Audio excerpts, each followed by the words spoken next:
We're here on April 10, 2000 to interview Judge Myron Thompson. The interview is being conducted as part of the Oral History Project of the United States District Court for the Middle District of Alabama, a court on which Judge Thompson has served for 20 years, 7 of which he served as Chief Judge. The interview of Judge Thompson is being conducted in his federal courthouse chambers by Larry Menifee, an attorney practicing law in Montgomery, Alabama. Judge, good afternoon, and appreciate your time for this interview. If we could, let's start with family background. If you would, tell me about your parents. Okay. Well, first of all, good afternoon, Mr. Menifee. Thank you. My parents, obviously I had two. My mother, who was, when I was born, worked in a local post office as a clerk. And my father, when I was born, owned a shoe shop and worked on shoes. And where was this? Where were you born? Tuskegee, Alabama. Okay. And date of birth? January 7, 1947. 1947. Did you have any siblings? One brother who is 5 years older. He now lives in D.C. And does he have children? He has children, yes. He has 3 girls. Okay. Did you tell me about growing up in Tuskegee? Did you spend all of your childhood there? All of my childhood was in Tuskegee. When I was growing up, Tuskegee was a fairly unusual place. This was in a period when most of the area, this is Macon County, was very poor. And it was also a time when full segregation was enforced in the South. Tuskegee was viewed as an oasis back then because to some degree you could grow up in that community and never confront some of the segregation that existed outside the community, primarily because Tuskegee was all black. That's an odd comment, but in the sense that an all-black community could be a haven from segregation, but the fact that it was all black meant you never had to actually confront it. So my early childhood growing up in Tuskegee was quite pleasant. I actually grew up virtually in the shadow of the college, Tuskegee Institute, now Tuskegee University. Participated in most of the activities at the school, and had what I would consider to be a fairly normal, uneventful childhood. I find your comments about the community of Tuskegee interesting. I mean, within the city limits of Tuskegee, it was substantially white, was it not? Yes, it was. But you're saying the Tuskegee University community was all black. And yes. I see. Essentially, you had 2 communities in the town. You had the city community, which was white and black. And that would include even the surrounding county area, Macon County. But when I was growing up, I very seldom ventured downtown. Really, my life centered mainly on the college campus. And what schools did you attend? When I was growing up? Yes. Well, I went to a nursery school on the campus. Was that run by the university? No, actually it was a private nursery school, but it was on the campus nonetheless. Or I should say it was in the confines of the campus. And then I went to a school which actually was operated by the college, an elementary school. Part of their education, school of education? Yes, teachers trained there. Mm-hmm. It was a very, very good school. A lot of the faculty? A lot of the faculty kids went there.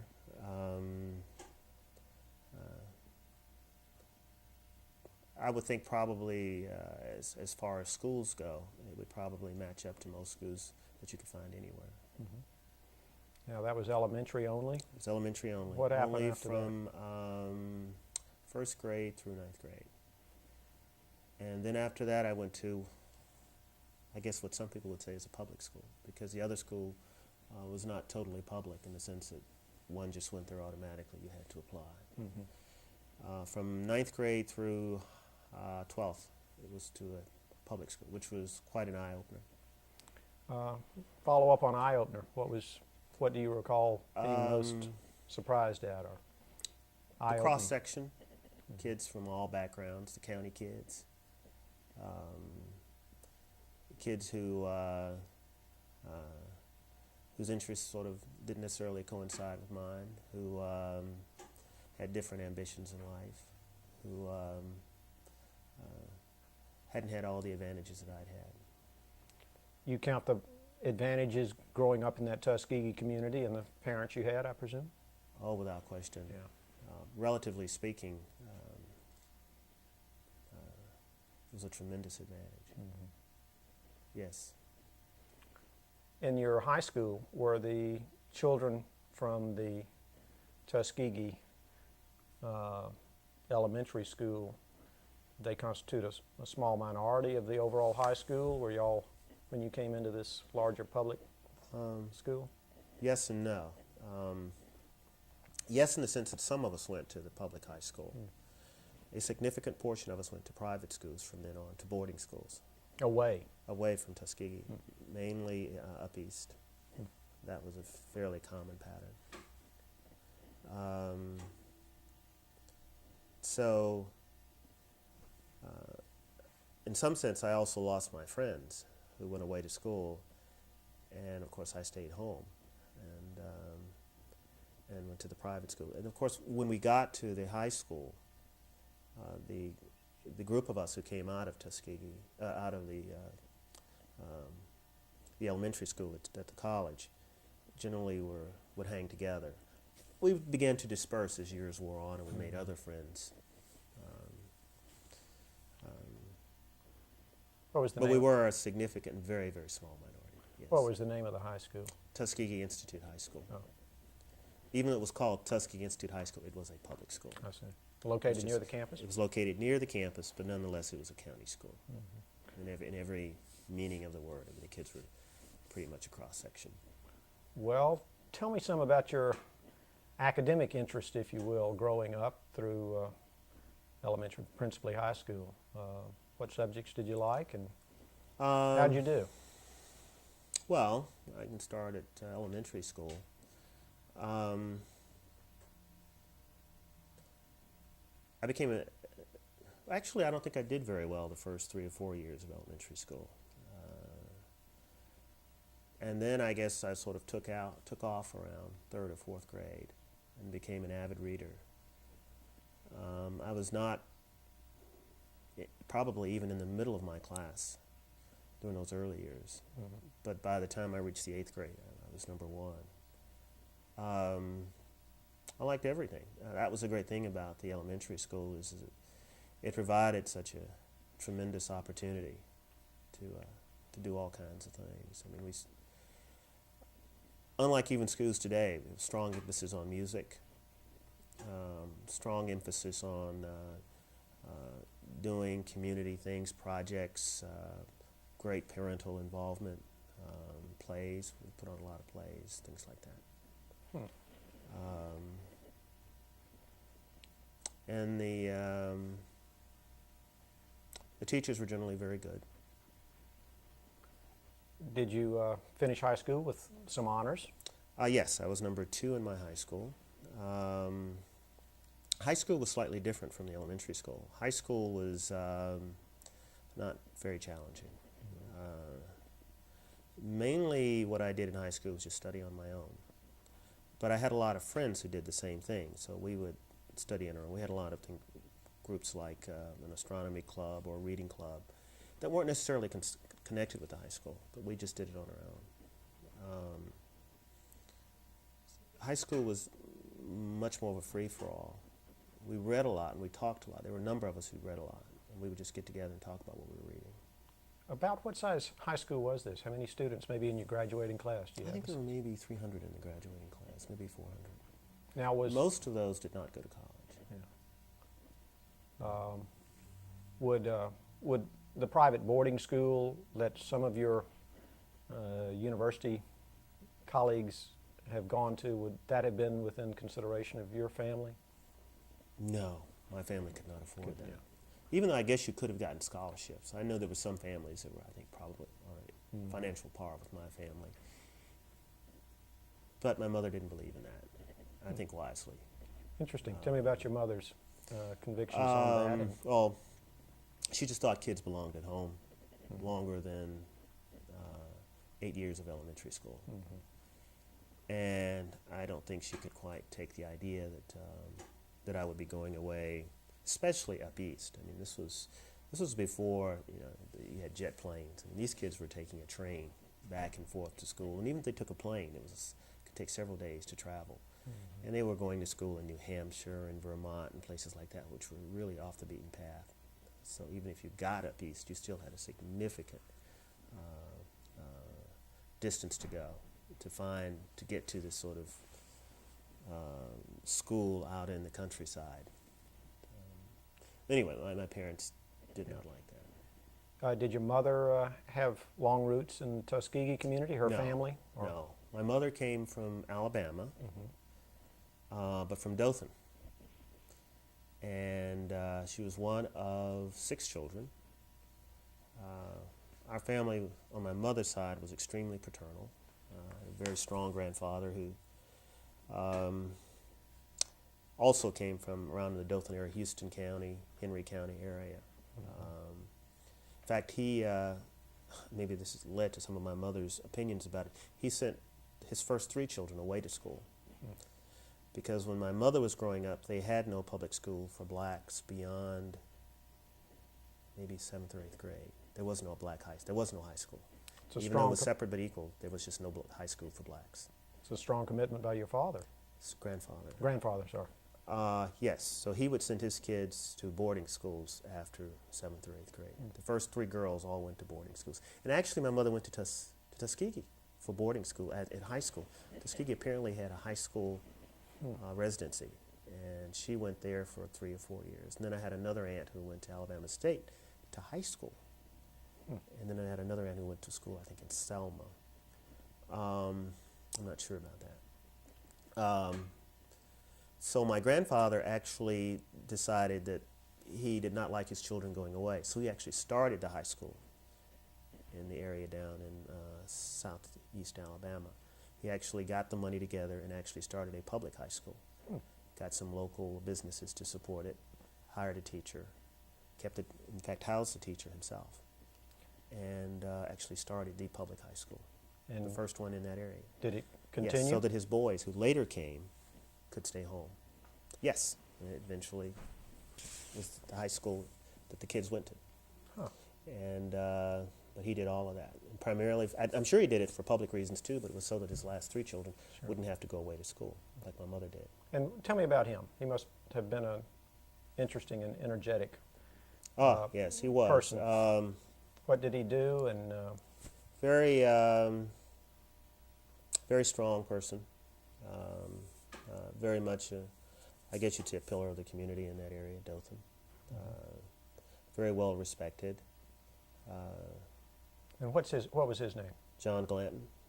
Glanton? Yes, John Henry Glanton.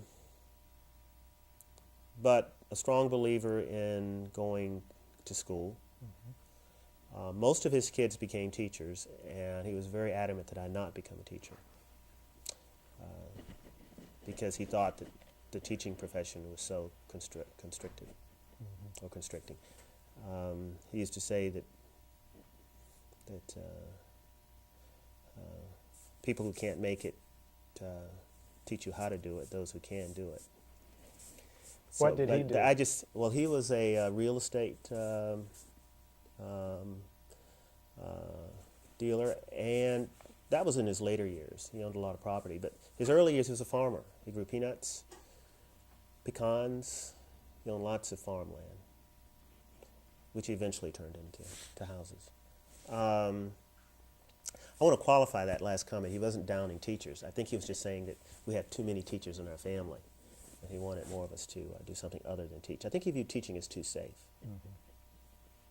Interesting. And what was your mother's name? Lillian Lillian Glanton? Glanton, yes. That was her maiden name, Glanton, yes. Had your grandfather had much formal education? No, my grandfather taught himself to read, which even reflected more his interest in education. I think he only went through the 3rd grade, and then he essentially taught himself to read,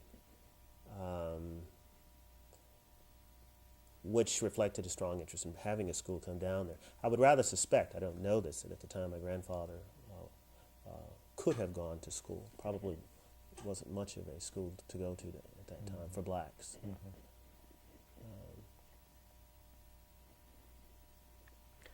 Well, tell me about on your father's side. Father's side is a little more murky. My father came from Birmingham. What was his full name? Lawrence. Apparently the 3rd of 3 Lawrences. He was Lawrence Thompson. Went to Tuskegee but never finished, and eventually opened a shoe shop there. You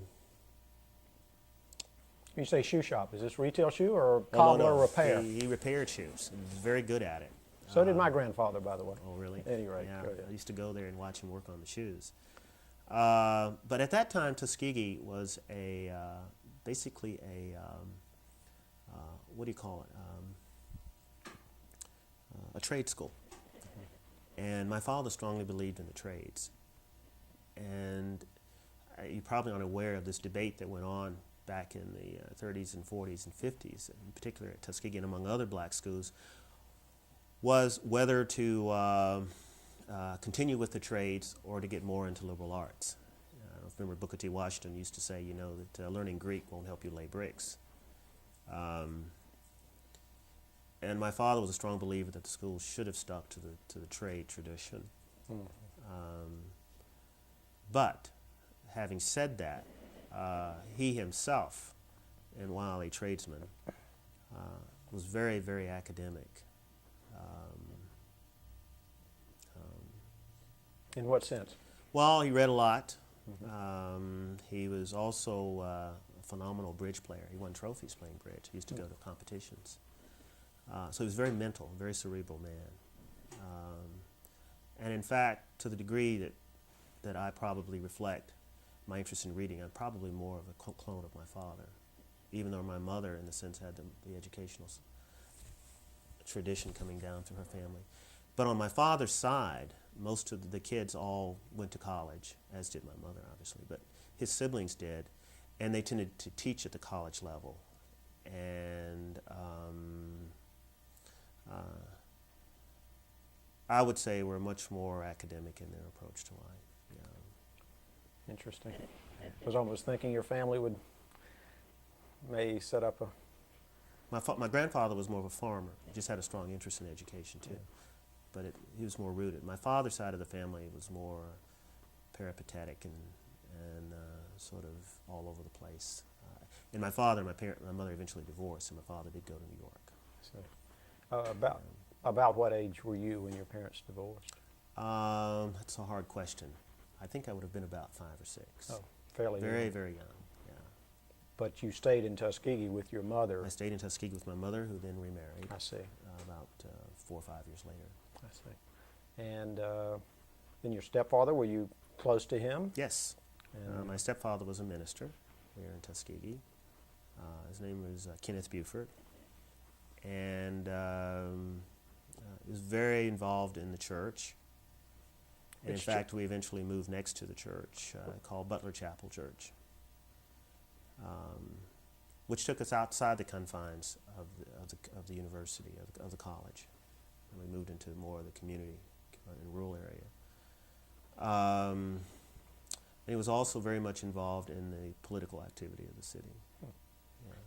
of what denomination is? Zion Methodist. And then I became very involved in the church. I used to go open up the church. I did everything that a minister's son would do. You know, since I was living next to the church, you know, I was just told to do a lot of the things that, because I was there, that a child would do. How did you find it being a preacher's kid, as they say? Fine, no problem at all. I mean, it's, kids, people treat you nicely. I have very fond memories of the church. I was never a religious scholar. And I saw both sides of the church. I saw the side that was very warm and good, but I also saw a side of the church I didn't like. I saw the political side of the church, yes, and I suddenly realized that that all our feet are made of clay, but for a kid in high school, that was something that was quite shocking. Mm-hmm. Sure. And how about relationships with your brother growing up? Did you all have a good relationship? And what sort of we were like any brothers, a 5-year span. That's a pretty big span, actually. What non-academic interest for you and your brother? What else? What other? My brother and I were quite different. My brother was not as academic as I was. Mm-hmm. And my life was tempered by another factor that I guess sort of overshadowed everything else, and that is I had polio when I was 2 or 3. And so for the first, up through early high school, I was constantly seeing doctors and stuff like that. So I had a very close relationship with my mother and with my family, and people tended to cater to me more because I was a child who obviously, today you would call, well back then they would call them crippled. Then we were known as handicapped and finally disabled. Now Tuskegee was a center for treatment of polio in those days, right. Was it yes, not? Yes, it was. And did you receive some treatment and care there? Yes, very good care, from what I understand. 2 or 3 operations, lots of rehabilitation, a good bit of time out of school doing those types of things. But it was a center, and it was a polio center, and I was one of the kids who caught it. I guess it would have been in the late 40s or early 50s during the last epidemic. A lot of kids died. So I was fortunate in that regard. And I was also fortunate that I did not have it in any vital organs. I had it only in my leg, left leg. If you had it in your vital organs, it could be quite debilitating even if you didn't die. I remember lots. I remember being on the wards and being in the hospital quite a bit. I was over recently in Tuskegee and saw the display in the museum of that treatment facility. Right. Have you seen? I actually some of have that? not. I have not. It's an interesting display, and I was with my children on a school trip, so. Right. There were a lot of kids. Ironically, I was the only kid that I knew of my group who had it, like play groups. For some reason, it always seemed to me that a lot of the kids who had it, that I was in the hospital with, were kids from the county. I don't remember any kids who were like my playmates who had it. So that's why it overshadowed a lot. I felt rather unusual in that regard. And this probably contributed also to my reading, because I spent much of my childhood in bed. I would recuperating from operations. Back then, they didn't make you get up and run. In fact, I was chastised often for being too rough. So they wanted you to sit down and be quiet and not push things too far. So a lot of the time I spent mainly in bed, and my friends would come visit me while I was in bed at home. And I had an aunt who took care of me. So I didn't even go to the bathroom. Everything was done in bed. So I did spend a lot of time just playing in the corners of my bed. I remember many a summer doing that. You've mentioned your maternal grandfather as apparently a strong figure that you recall. Who would you cite as your most influential relative beyond parents? Perhaps him, or? Perhaps my grandfather, yes, beyond my parents. Didn't mean to ask a leading question. No, I suppose that's true. He was a fairly dominating character in our family. He controlled everything. Everyone, when we were around him, he was the center of all the attention.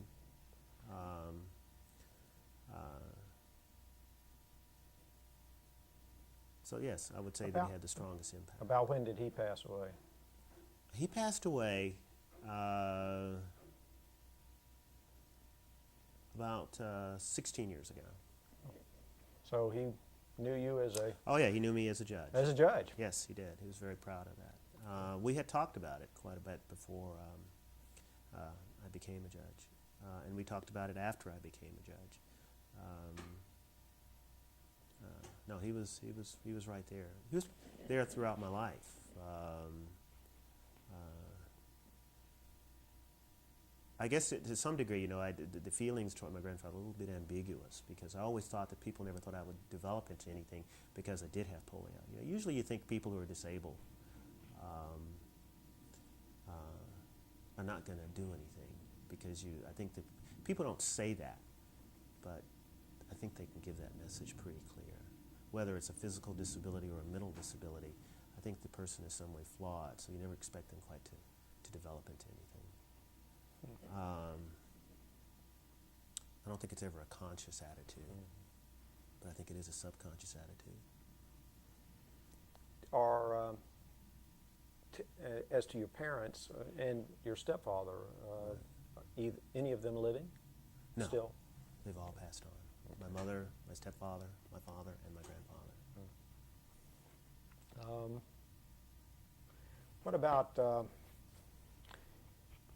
you've mentioned relationships some with the church and various school interests. Any other particular recreational or travel event? Any family trips that you might have been able to take? Yes, growing up? we did some traveling. Obviously, during my early years when it was just my mother, it was very hard to travel because she had these two boys and I had no father and no husband. So what we would do is we would travel with other families. There were other women who had children. And quite often what they would do is they would get together and travel together so that you had two adults and then the kids were all in there together. And we did that a lot, relatively speaking. We took trips to Texas and Michigan, places like that. With those? To visit other relatives. Principally visiting family. Principally visiting family. Obviously we couldn't stay at any hotels or anything like that. So we would, even when we traveled, we went from family member to family member.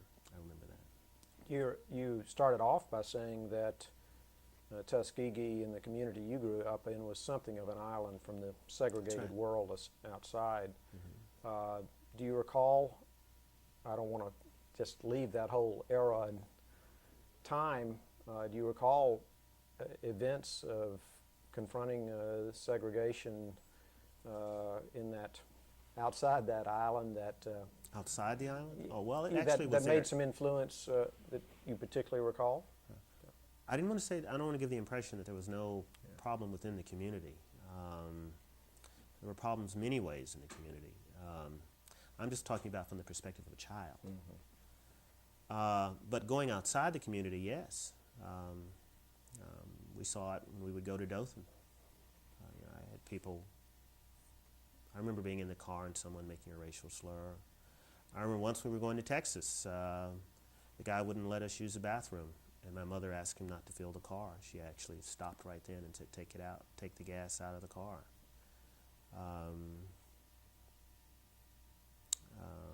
That is, take the nozzle out.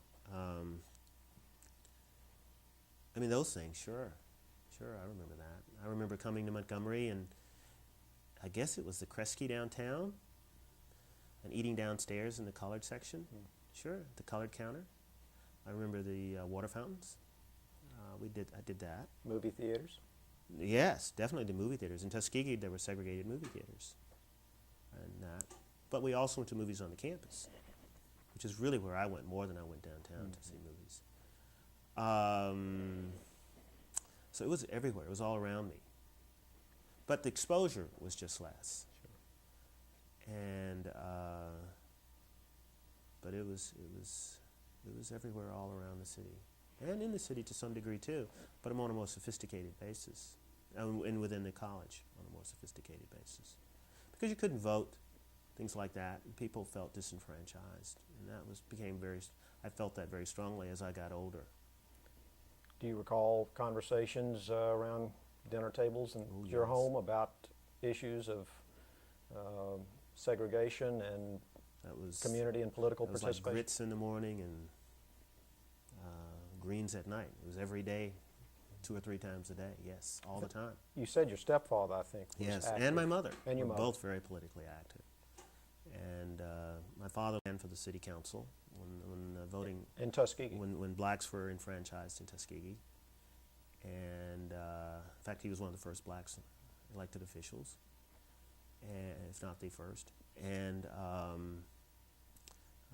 he was very much involved in political activity. And I used to go to back then they called them mass meetings, where they would go to the churches and would plan their strategies. You know, particularly during I remember during the boycott, the economic boycott of Tuskegee, due to the inability to vote. And I went to a lot of those myself. My mother would take me, and I would just sit there. And so I was very much infused with that. But as a child, I wasn't quite sure what it meant to vote. I mean, all I knew is that people were angry, and I knew that to vote was important. But obviously I could not vote, so I never felt directly the indignity of being denied the right to vote. Do you have any personal recollections of events such as Gomillion v. Lightfoot, which I is knew Dr. Gomillion very well. He lived right down the street from me, and I knew that he was a highly respected member of the community, probably, the highest. and he was physician. Is that No, he What- was a professor at Tuskegee. Oh. Maybe a political science professor. I don't think he was in any way connected with science. In fact, I'm pretty certain that's Okay. what he was. And he was a very soft-spoken man, almost inaudible, very meek-looking man, and highly respected man. well? Let's try the other side of the ledger. Did you ever meet Sam Engelhardt? No, I knew virtually no whites growing up. I knew none. He was I knew as I Sam recall, the Engelhardt. author of the Yes. 28-sided figure of city boundaries that No. was the subject of that. I knew no whites, period. Children, adults, whatever.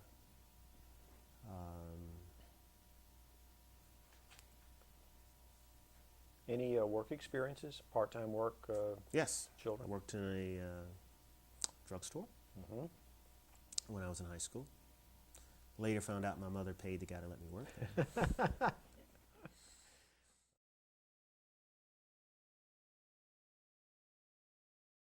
Well, tell me about college. Where'd you go, and why did you decide to go there? Interesting question. Well, I went to Yale as an undergraduate and then went to Yale Law School. I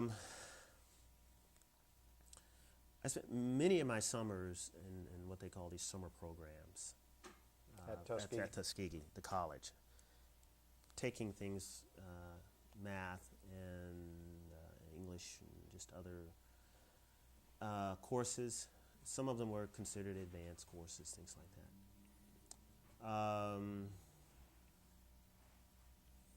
During one of those summers, I met some kids. I call them kids. Of course, to me, they seemed, like very, very old adults who had come down from the East to teach in some of these programs. And I befriended them.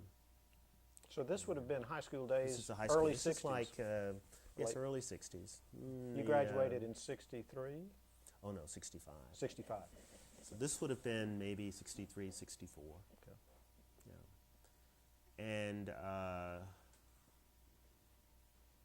And so they invited me to come up east to visit them. And it coincided with a trip to visit my father, who was then living in New York. And so I went up east and met and met with one of them in New York, who's had a lovely apartment on Fifth Avenue. It quite impressed me. We went to a play and stuff like that. And I then went up to Martha's Vineyard to visit another young man who was then at Yale Law School, and spent some time with him. And he then suggested that we go visit colleges. And I visited a number of colleges at the time and decided to go ahead and put in some applications. And in the meantime, I actually was thinking about going to a Midwestern school, which seemed more within my range, considering that I had come from a public high school, and had received some early admissions to some Such smaller as? schools. You know? Oh dear, what were they? Just some small schools out west, or maybe around Pennsylvania and so forth. Mm-hmm. Carlton, I think. Carleton College was one. And then I got my SAT scores back. And I took the SATs, and I actually felt that I had scored perfect. I thought I had not gotten anything wrong on them. And my scores were very high. And so when I sent off my SAT scores, I got early admission everywhere. And including Yale? And Yale, too. Right. and I got into Yale, I got into Harvard. Then Carleton came back, and I was admitted as they wanted me a presidential scholar. And things like that. So all of it sort of flowed from that. And that must have been pretty reaffirming for yeah, it was. young It was man rather from daunting, Tuskegee, actually. Alabama. Rather scary. Yeah. And so then it was just a matter of selecting where I wanted to go to school. Those seem like they must have been pretty helpful contacts, those students that Oh, you I still then know went- them. I was We wondering, remain are you friends. still in touch? Yeah, I still see them every so often. There are a couple, 3 or 4, Mm-hmm. that I still see. Yeah, and we write, or we'll, of course we don't write constantly, but once in a while we will reconnect just to find out what each of us is up to. Mm-hmm. Oh, good.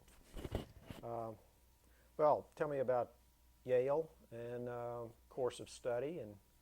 Yale was interesting.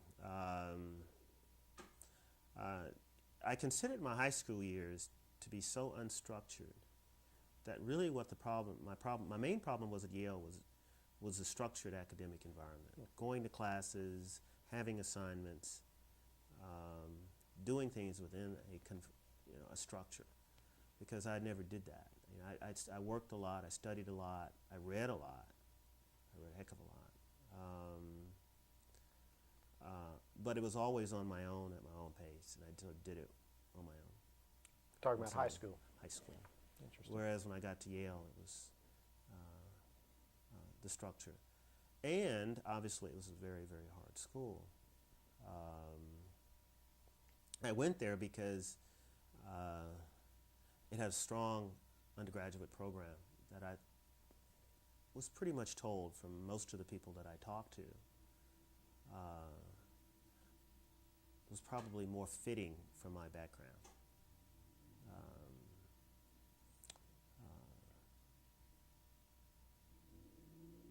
Some of the other larger schools, I think it was felt that I needed a bit more spoon feeding, considering where I had come from. That was the general feeling. What did you end up with majoring in? Political science, but only because that's where I had most of my credits. I'm not saying I particularly liked political science. I enjoyed it all.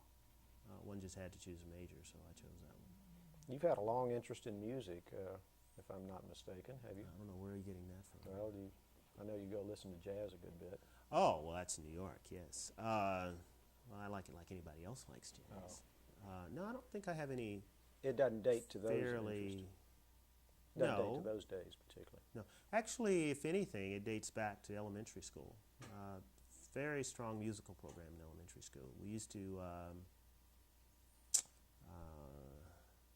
we actually had to study musical theory when we were in elementary school. Elementary school. And we studied opera. We studied symphonies. This was a very good elementary school. That's impressive. Yeah, it was pretty good elementary school. I still remember the courses. We had, in fact, I think we may have gone to music class like once a day. I mean, we weren't just hitting sticks. Mm-hmm. We actually had to study. It was a significant part of the academic program. That and arts. The boys had to take carpentry, and the girls had to take art. But you could do both. Except I don't remember girls taking carpentry, but the boys could take the art. And that was a significant part of the academic program too. So we actually had a huge carpentry shop with all the machines and stuff. The school was pretty well stocked with stuff to do. In other words, I'm sure there weren't many schools that had saws and electric saws and drills and all that kind of stuff as a side program. Well, going back to Yale, were you, I don't know enough of Yale, were you in dorms most of the time, live off campus, apartments? Yale had what they call the college system, which is the same as Harvard had. Well, you lived in sort of a smaller area that not only was where you lived, but it also had some academic aspect to it. You ate there, you lived there, your social life centered in the college, and there were 12 colleges that made up the university. And I was in what they call Jonathan Edwards.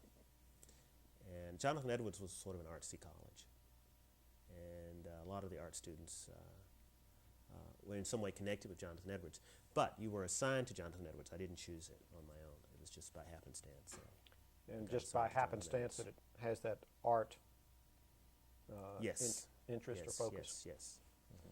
So we, at Jonathan Edwards, I was more exposed to music and art and things like that, just because that was the flavor of the college. Even though everybody went to school together, all my classes were with everyone within the university. It's just that at Jonathan Edwards they'd have like string quartets all the time. That was a very common part of Jonathan Edwards, more so than the other colleges. You could go hear the Guarneri String Quartet, which was something that people would pay a lot of money to go see in New York, but we would have it all the time there in Jonathan Edwards. And furthermore, the master of the college was very much involved in the music program at Yale, which Yale had one of the best music programs in the country, so that reinforced the significance of music in the college itself. Well, how did you find college for influence on your formation? Any particular reflections on that time? Well, first of all, Yale was all male, but that was not that unusual back then, obviously. Most of the Ivy League schools were all of one sex.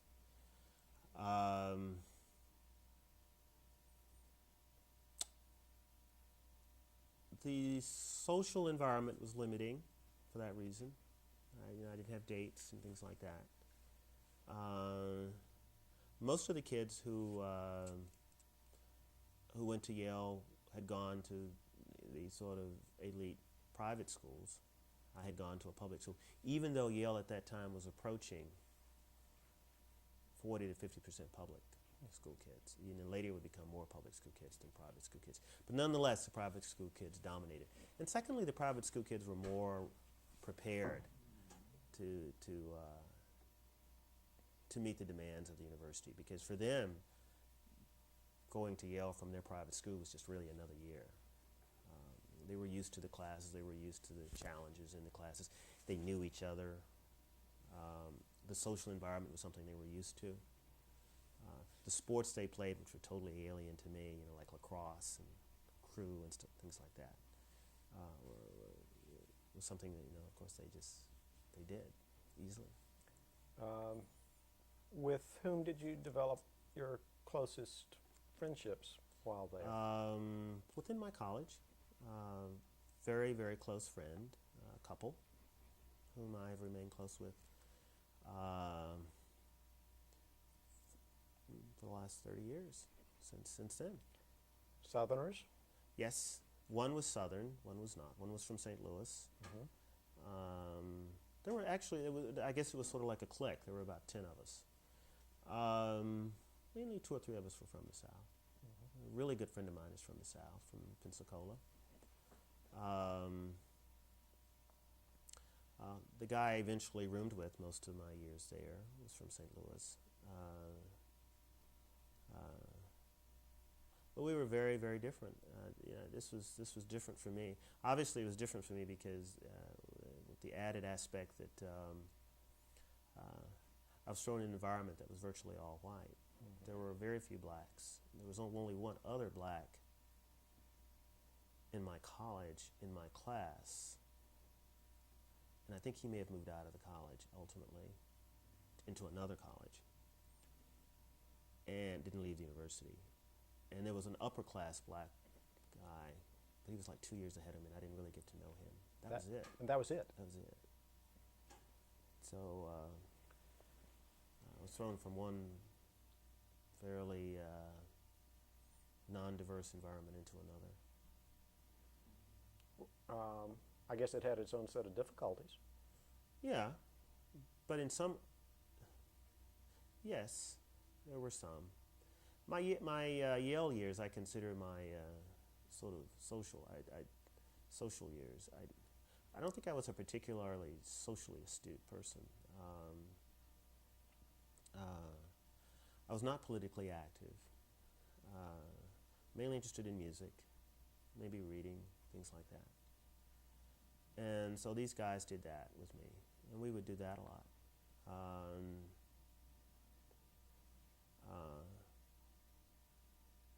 In that sense, social life, very limiting, because I think once you went outside the confines of the university, it was assumed you were going to have a date who was black, and there were very few black women there. And when I say there, meaning the New Haven area? the New Haven area, as well as just among the Ivy League schools. Most of the guys dated girls from other sister schools, which were several hours away. So you mainly had dances when they would bring these women in. This horrible system. And you would meet them, and then they would go back, and hopefully you could set up some rapport within the 2 hours that you got to know them. So my social life was fairly limited. But I did develop some close friendships.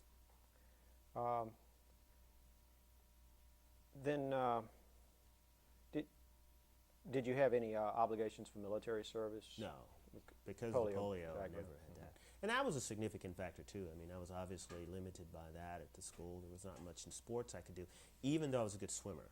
And I did swim, and I did pass all of the physical requirements. Back then we had to pass physical requirements. They don't have that anymore. The idea was that we were supposed to be true Renaissance men, which meant that we were supposed to be able to do so many sit-ups, so many push-ups. We even learned posture. We even had a posture class. A posture class? A posture class. I had to learn how to sit. No comment. It sounds silly, but in retrospect, it really wasn't that bad. I mean, it really taught you how to not have back problems later in life. It told you to have good posture. And I guess, even though I suppose the real emphasis was that you were supposed to carry yourself a certain way.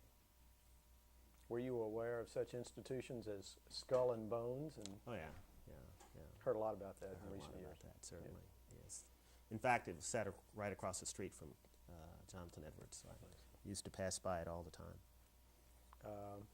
What about with the civil rights, and to the extent the anti-war movements were gaining currency in the larger society, did that impact Yes. much of your Yes. time at Yale? Yeah.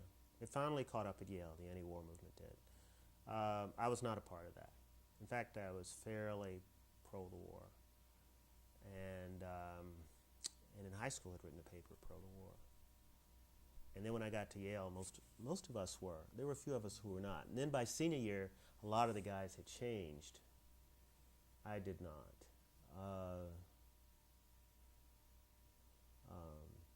That's the biggest argument I had with my father, who was strongly anti the war. I used to go down to New York, and we had very, very bad arguments in which I was very strongly for the war. What was your dad doing at that time? in his later? In New York? Yeah. Well, he actually did a lot of things, I think. He was in a commercial business. He sold goods, mainly apparel. Mm-hmm. He then, I think, did some stock brokerage work, things like that. Mm-hmm.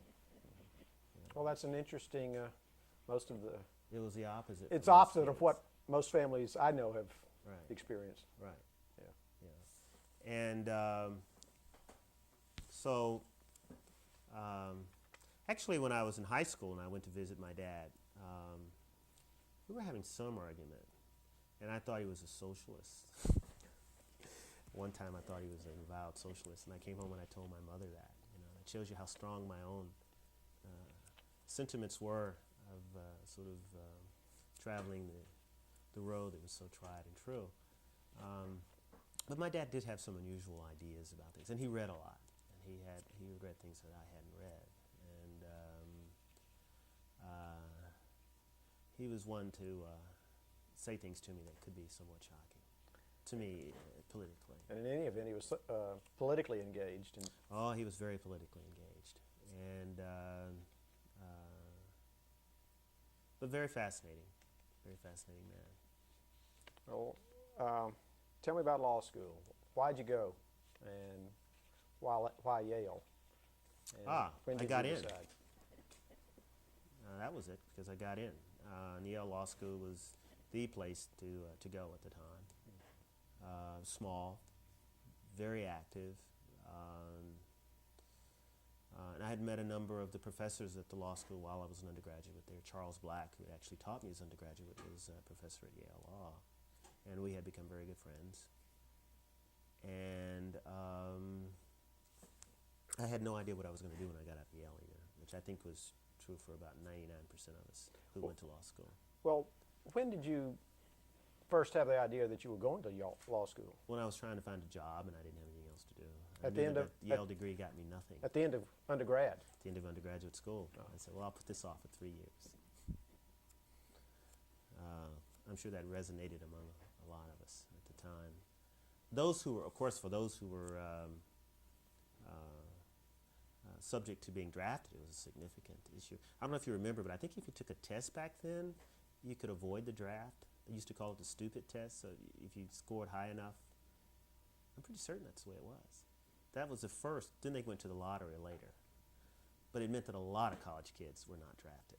It was an absurd arrangement for the draft. It favored only the rich and the educated. It's an absurdity. Tell me, did you enjoy law school? Yes, very, very much. It was different from undergraduate school in the sense that I did become somewhat politically active in law school, but not a lot. What political issues Well, motivated you most? There was the war, and I guess even though I was never that actively opposed to the war, I guess I was becoming against it at that time.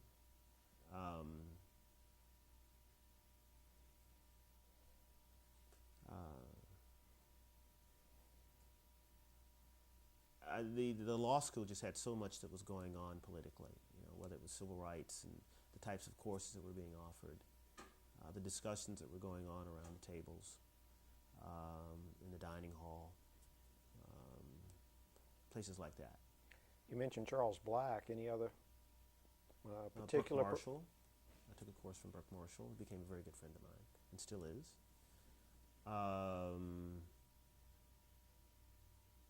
Those are the two that sort of stand out, I guess, from my law school career. But there were, of course, I enjoyed some of the other law school courses. Friends from those days? Yes, very, very good friends, but not as close as the friends from undergraduate years. Those friends tended to be more friends on an intellectual and political basis rather than friends on a personal basis, even though, and this is where the twist comes, see, when you consider that Yale undergraduate at that time was a school in which race mixing was not acceptable among certain circles, whereas the law school was much more open. But at the same time, I formed closer relationships, I think, as an undergraduate than I did while I was in law school. But that may have been due to the fact that I was probably seeking that more as an undergraduate than when I was in law school. Were there more black law students? And there were a lot more black law students, than yes, undergrads? Than undergrads. Probably as many blacks within that little law school as there were when I was at Yale as an undergraduate. How do you assess the value of law school? Was it a good preparation for law Oh, yes, practice? yes. It was a very, very good preparation. I found it very challenging, very demanding. I think as with any true exciting institution, what went on outside the classroom was just as important as what went on inside the classroom, and Yale was quite a dynamic place to be. I mean, we talk law, and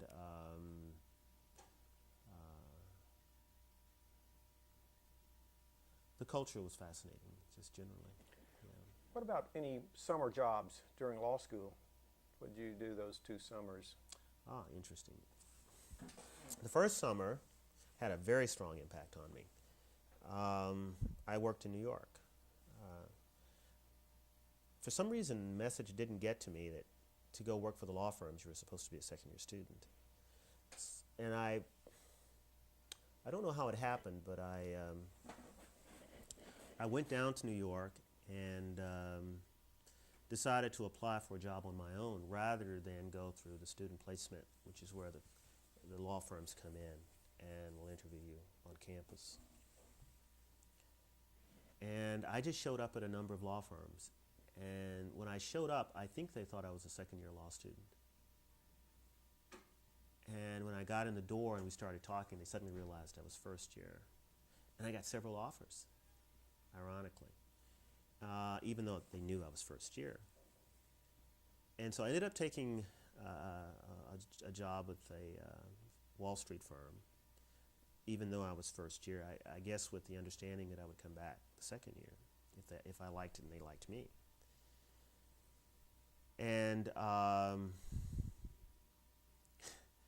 as circumstances would have it, I arrived late for some reason. I don't know why. Maybe I had test or something. But the other summer intern started earlier, and they had nowhere to put me when I got there. I think they may have hired me as an extra summer student. And so I worked in the library and had no office. I think I had a part-time secretary, but the place didn't know where to go.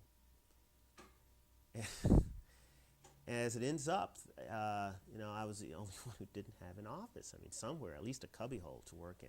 You didn't have an office, you had this little cubbyhole I think they must have had for these summer people. And one of the partners was taking off for Europe. And he was going to be gone 2 months with his wife and family. And yes, they had nowhere to put me except in his office. And it started like 3 days after I got there, 4 days after I got there. So I had this palatial office that had a beautiful view of the Statue of Liberty. And ended up having 2 secretaries because I had his secretary as well as my own. And the impact was enormous because at the end of that summer, I realized that if I came and worked at that place again, in 40 years, I would have the same thing that I had right then. I would have the same office, same secretary. And I decided then and there that this is not what I wanted, that the commitment was not great enough to want a Persian rug, which I had, and a liquor cabinet, and a nice desk. I had it. And I decided then that's not what I wanted. What firm was that? LaBeouf Lamb, a great utilities firm. Not much for people, of course, who like the environment, but it was very nice to me. And at that point, I decided I would not go back to Wall Street for the second year, even though they made offers and so forth. What did you do the second summer? The second summer, I spent part-time working what they call a redevelopment corporation in Harlem that was sponsored by Atlantic Richfield. But I had to do part-time up in Harlem and part-time working in the office at Atlantic Richfield. I see. By the way, Not quite as an interesting summer as the one at LaBeouf Lamb in the sense of an impact. did you by chance know Bill or Hillary Clinton while you were at Yale? I did know Hillary, yes. I understand Bill was around, and I'm sure that we were at parties together, probably spoke to each other, but I don't remember him. I just don't remember him. And he was there. but I do remember her, which must say a lot. I guess so.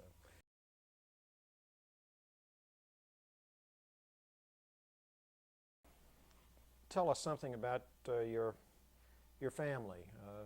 Who'd you marry? Where'd you meet her? And when did you get back to Montgomery? Oh, that's a lot of questions. Yeah. Well, I met my wife-to-be while I was in law school. It ends up that her father met and married a very good friend of my mother's. And one Christmas while I was home from law school, we met. In Tuskegee? In Tuskegee. And then we dated while I was in law school. My wife then was in New York doing some social work, and then she later went to graduate school.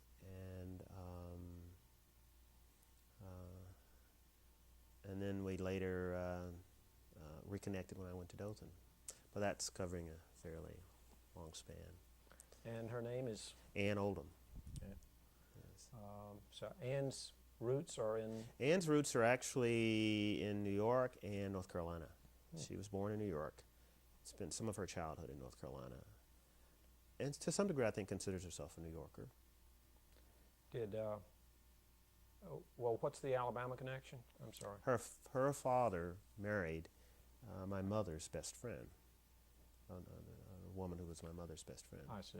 But nevertheless was living in North Tuskegee. Carolina. So her father came to Tuskegee. Oh, I see. That's where we met one Christmas. But you didn't know Ann from Tuskegee, did you? No, no. Ann never lived in Tuskegee. I see. So we met over that Christmas holiday, and I went back to Yale, and she went back to New York. And then we dated after that. What did she do her graduate studies in?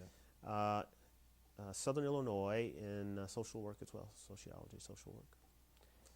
And then she came back to Alabama to work as well, and then I came back from law school.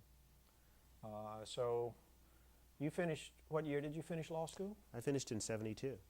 I finished undergrad in 69 and then to law school and finished in 72. Okay. And when did you and Ann marry? In 1979. We dated for about 6 or 7 years. So she was in Alabama? She was in Alabama at the time. most We were both living in Dothan, Alabama at the time. What was Ann doing, social work? Social work, and I was practicing law at the time. And who was she employed by? The mental health, one of the mental health centers in Dothan. I see. Well, and tell me, in '79, that was about the time you went on the bench. A year later, I went on the bench. And moved to Montgomery. Moved to Montgomery, and Ann, of course, came with me. Yes. And worked here at Trenum for a while until the kids were born. And Trenum's a community college. Community college, exactly, where she did basically social work there too. I see. Now tell me about your children.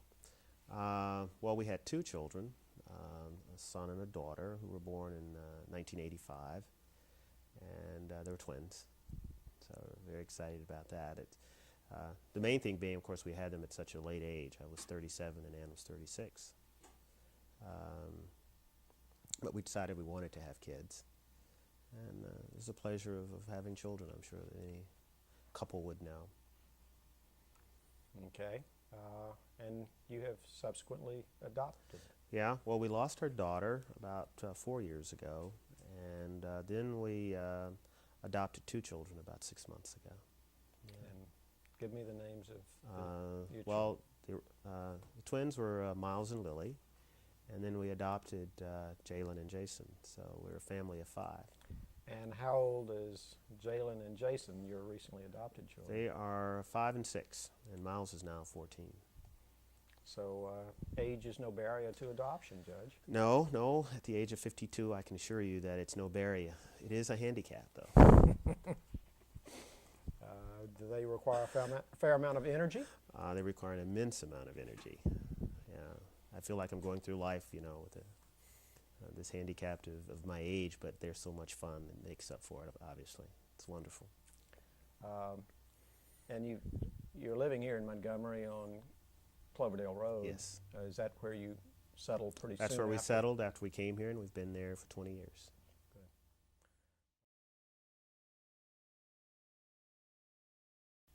Pick up your legal career. Mm-hmm. When you finished law school, what were your principal decisions that you had Well, to confront about where to work? The first one was where to go, obviously. And having worked at LaBeouf Lamb, I had pretty much written off staying in New York. And it really decided, I guess, by then to come back to Alabama. I also got a call from the Attorney General down here. His name was Bill Baxley, who had heard about me and actually recruited me, actually called me at Yale and said, you know, you'll be home one Christmas, why don't you come down and let's talk? And I said, fine. Also, going back through my history, you know, I was never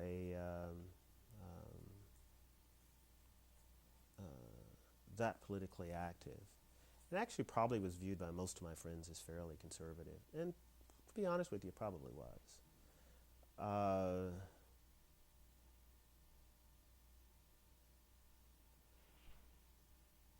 In fact, most of my friends, I think, did view me that way, including my parents, too. My mother actually once took me aside and said, you know, I regret to say this, she said, don't you care about the people? That was during my days when I guess I was spending more time reading and having fun. So the decision to come back to Alabama and to not stay up east and not go the sort of financial route of a lot of money was reinforced by my parents. They wanted that. They wanted me to come back. They didn't necessarily want me to make a lot of money. And I think it, to some degree, but for that, I may have chosen another path.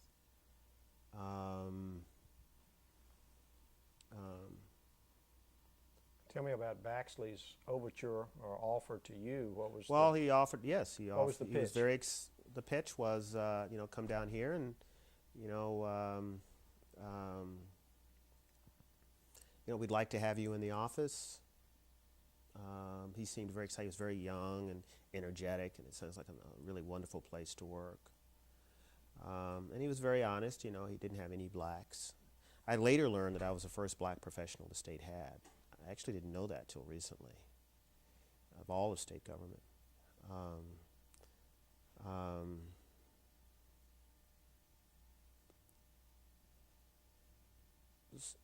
I think it was more or less, on my part, a decision that I wanted to come south, but I didn't know quite how I wanted to come south. I also had this strong desire to be a hip pocket lawyer. I wanted to work in a small town and have a small law practice. But I didn't know how to go about doing it. And I saw this as an opportunity to fulfill that desire. It was just one of those things I wanted to do, and I knew if I didn't do it, I would always wonder if I could have done it and what it would have been like it to have done it. So we had mutual desires. I think he wanted someone, obviously from Yale, obviously who was black. And I was looking mainly at a way to get back into the state. What did you spend your time on in the AG's office? So what type of work did you end up doing? Everything. I did a lot of environmental work, did some school cases even. You know, I'm trying to remember now. Wrote a good number of opinions, those AG opinions. Obviously, when you start there, you do the criminal work. I did some of that. And I did we did a lot of federal court work. When things were brought in federal court, I was generally involved in it. How did you find the work environment? Your Very, colleagues? very nice. A lot of us were young. He had recruited quite a number of young lawyers who were considered very progressive and interested in coming back to the South and doing things. So it was an exciting time. It was exciting to be around the office. The office was going through a change. There were the old lawyers who were still there, and then there were the new lawyers. So it was quite enjoyable, quite exciting. Did how long did you stay with the Just 2 years, not very long. And then I opened my own law practice in Dothan in Dothan. by yourself? By myself, yes. I had, the summer I'd worked with LaBeouf Lamb, and then the summer I'd worked with Atlantic Richfield and so forth. I had apartments in New York, but I had they weren't very expensive. So I saved most of my money. So when I came to the Attorney General's office, I continued to keep that money. And when I opened my law practice, I basically opened it up with the money I had earned during the summers when I was in law school. During the summers I was in law school. I presumed that I would not make any money in my first year or two, so I needed enough money to live off of until I could generate enough money to start paying bills, personal bills other than office bills. So this was about 1973 or 4. This would have been 74, Mm-hmm. the end of 74. So I guess it's, yeah. And where did you open practice? I bought an old house down in Dothan and just hung up my shingle. That's what I wanted to do. And went over to the county courthouse and let them know that I was there. And I'd already been admitted to the Middle District here, and then tied up with a number of groups trying to get clients.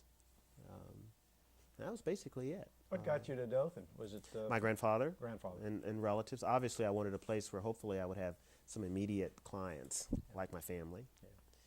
Yeah. And it was also, Tuskegee had so many lawyers, and Montgomery had lawyers. South Alabama had no black lawyers, 0. So I was really the only one down there. What did you see in terms of type of practice? How did it develop the first couple of years? I wanted a general practice. I didn't want to be pigeonholed. And I did have a general practice.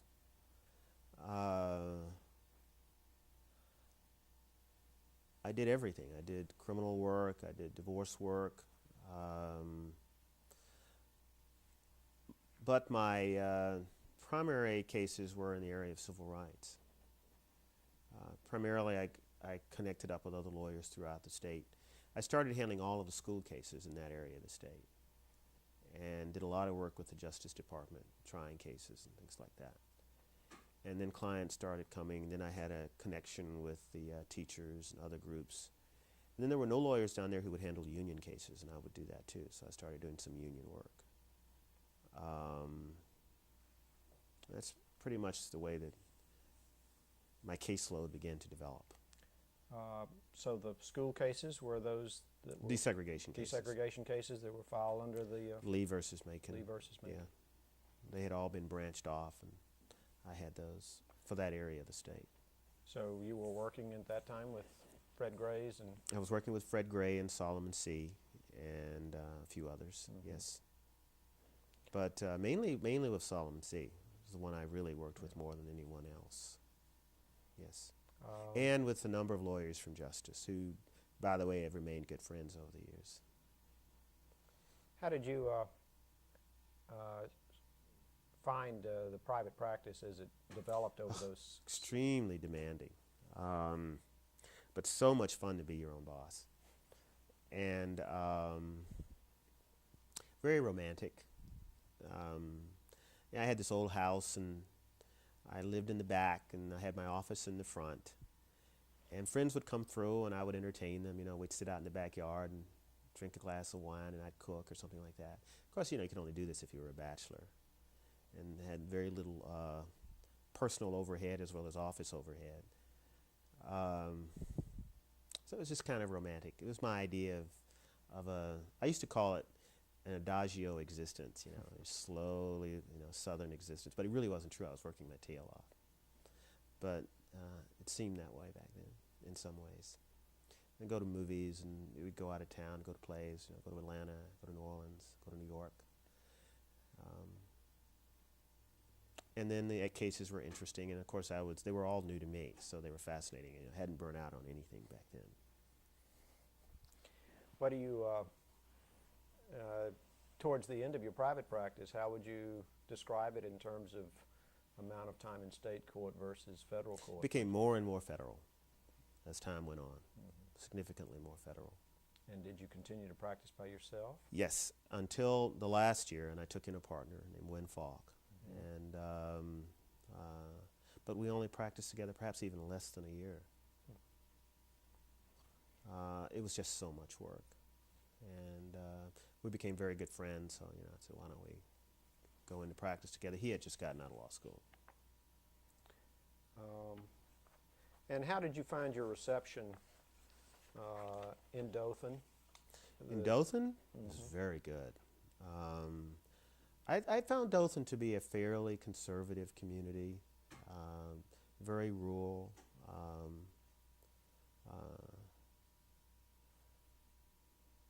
But very, very open.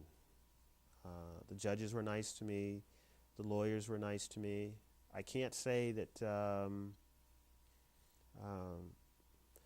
insofar as the legal profession is concerned, I don't remember any ugly experiences. The bar was very warm and welcoming. I later became secretary of the bar and a few things like that, even though I was very young. I was involved in the young lawyers.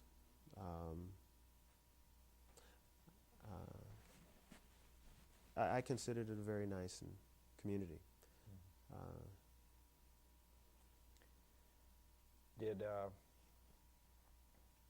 Did you continue to take the mix that included yes, both criminal that and was civil? kind of curious too, because I did take controversial cases, but they never seemed to rub off on me. I still had fairly good friends, and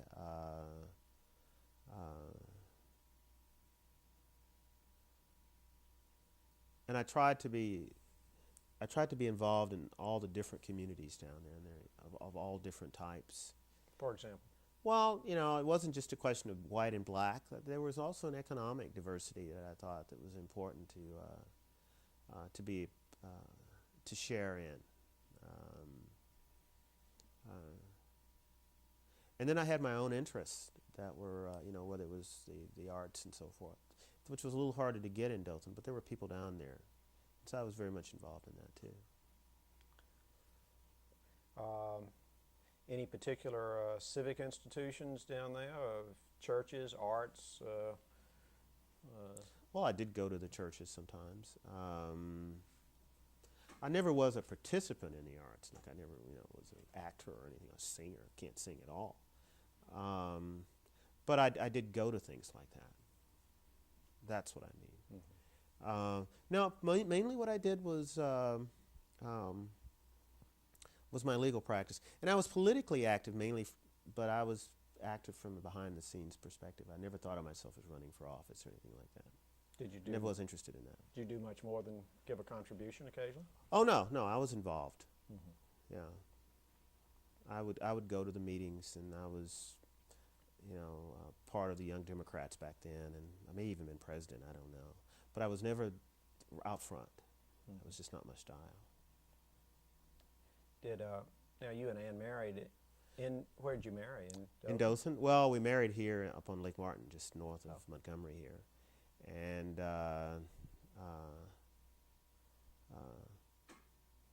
about 5 years into my practice, we married. And lived in Dothan a while? And lived in Dothan. Actually, we were only there for a year. So actually, when I took on my partner in the practice of law, and then Ann and I married, all within about the same time. And lived in the back of the law office? No, then after that I had to get a house. So I had to move out of the law office. You let Wynn Falk have the no, back he of the actually lived in his own place. But actually by the time, that all happened simultaneously. So he was in another place, and I moved out of the law office. And then it made it big enough so that we could have two lawyers, because really until I moved out, I couldn't have taken in a partner. So it all happened somewhat simultaneously.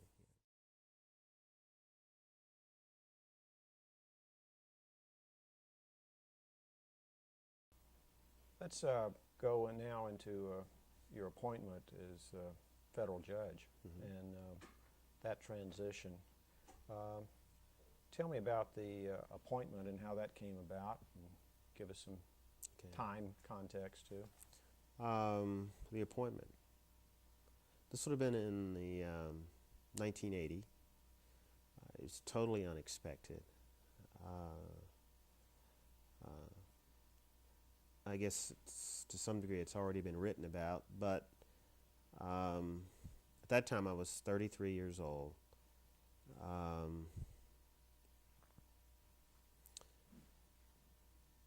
Two people had been appointed to the bench, two of the first black. Two people had nominated to be appointed, had been nominated for positions on the bench. Fred Gray and U.W. Clemon. That's for the middle and northern district. Middle and northern district. Fred Gray for the middle and U.W. Clemon for the northern district. And their nominations ran into significant problems. And I was aware of it, and in fact had become involved in Fred Gray's to some extent. I went to Washington on an occasion to work with some of his lawyers, and I did some research on some of the issues that had come up. Not legal research, mainly, checking bar records and things like that, just looking around to respond to some of the allegations that had been made against him. And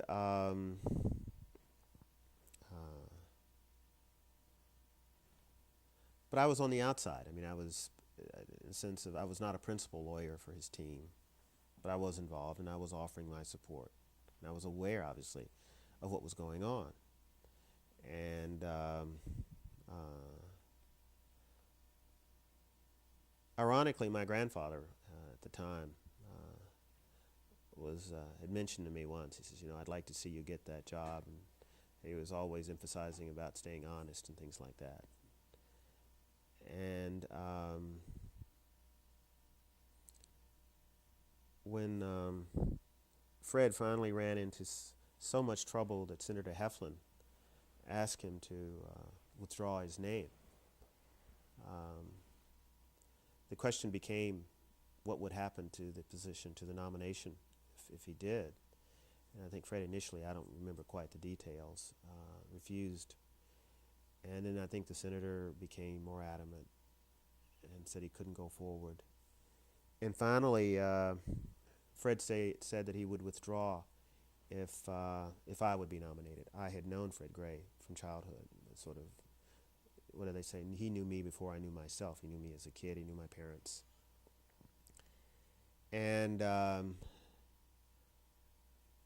was approached by Solomon C. the first time.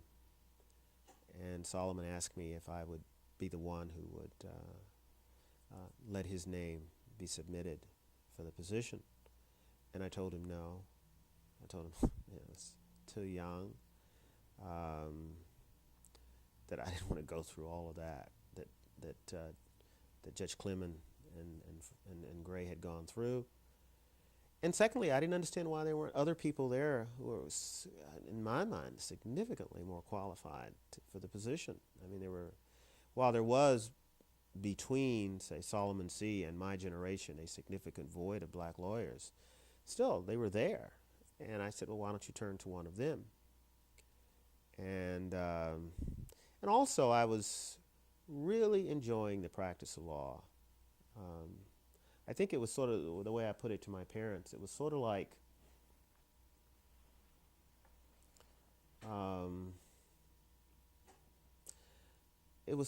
someone saying, you're in the 8th grade. Well, you have this offer to go to college from the 8th grade. It's nice and it's an honor, and and everybody will say that wow, you went to college from 8th grade, but you miss out on dating. You miss out on all the problems that are involved with going to high school and being a teenager in high school. I mean, you don't experience those. You don't have those experiences, and so there's just a lot to be said about doing things at a given time when you're supposed to do them. And for me, it was to do this job at 33 would mean that I just wouldn't have the time to sort of really let my practice mellow out and be able to see some significant cases to conclusion, and just go through the normal cycle of events. I mean, I always thought that one became a federal judge, in your late 40s or early 50s. And I think that's, for the most part, true. So that, in conjunction with the other problems that I had seen confronted by Judge Clement and Mr. Gray, led me to reject the offer the first time. And then Solomon C. came back again and just said, there's nobody else who will take it. And if you don't take it, it just won't get taken. And so I finally relented and says, okay, I'll do it. And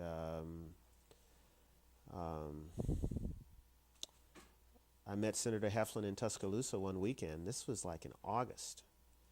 And they were talking about having the whole thing done by mid-September, a month and a half. They wanted to do it all. So it was August of 1980. It's like August, if I remember correctly, it was like August the 8th or August the 9th that I met with Senator Heflin. In the midst of the presidential campaign going on. Right in the middle of the presidential campaign. No one knew whether Carter was going to be reelected. So the position might not even be available after the election. And so I was having to make these decisions that quickly. And so I met with Senator Heflin, and he said he thought it was doable. He couldn't promise anything, obviously. He wasn't going to promise me that, but he strongly encouraged it. And I said, okay, I'll do it. And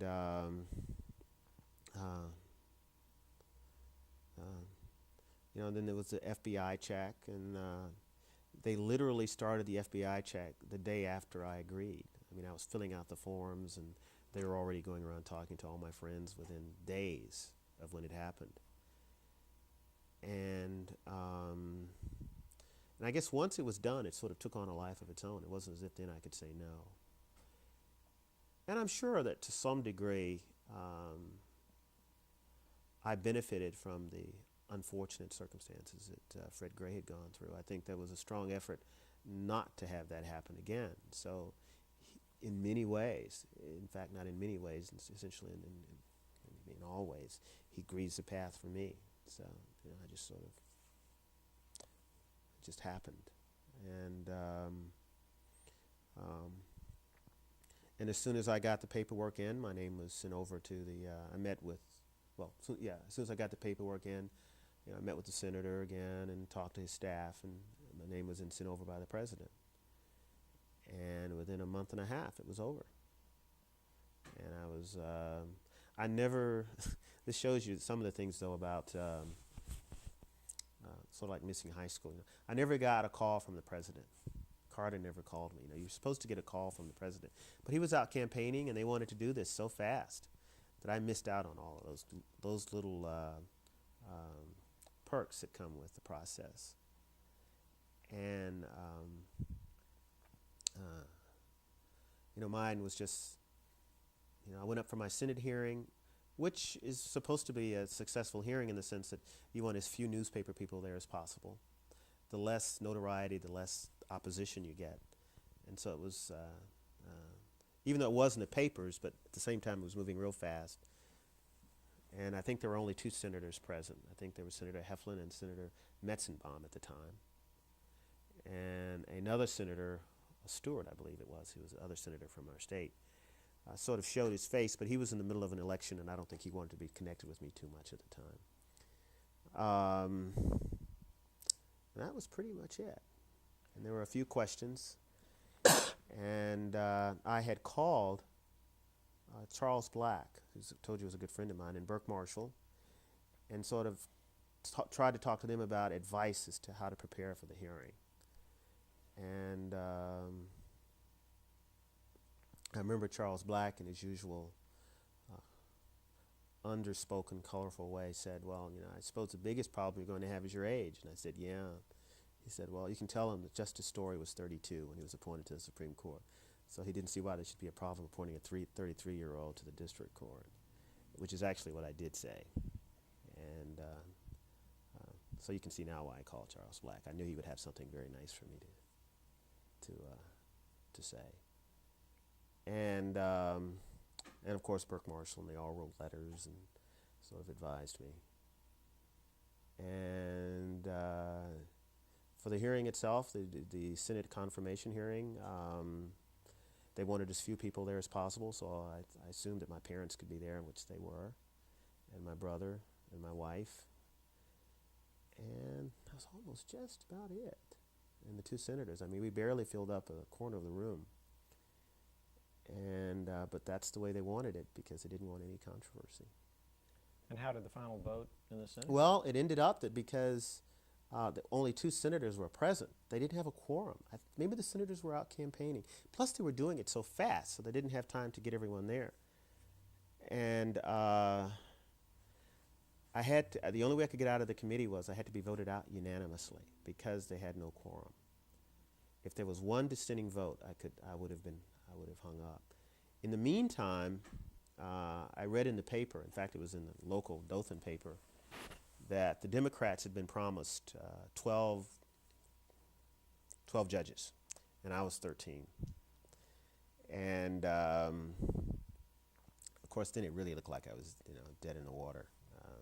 There was no way I was going to get through. They'd been promised 12, I was number 13.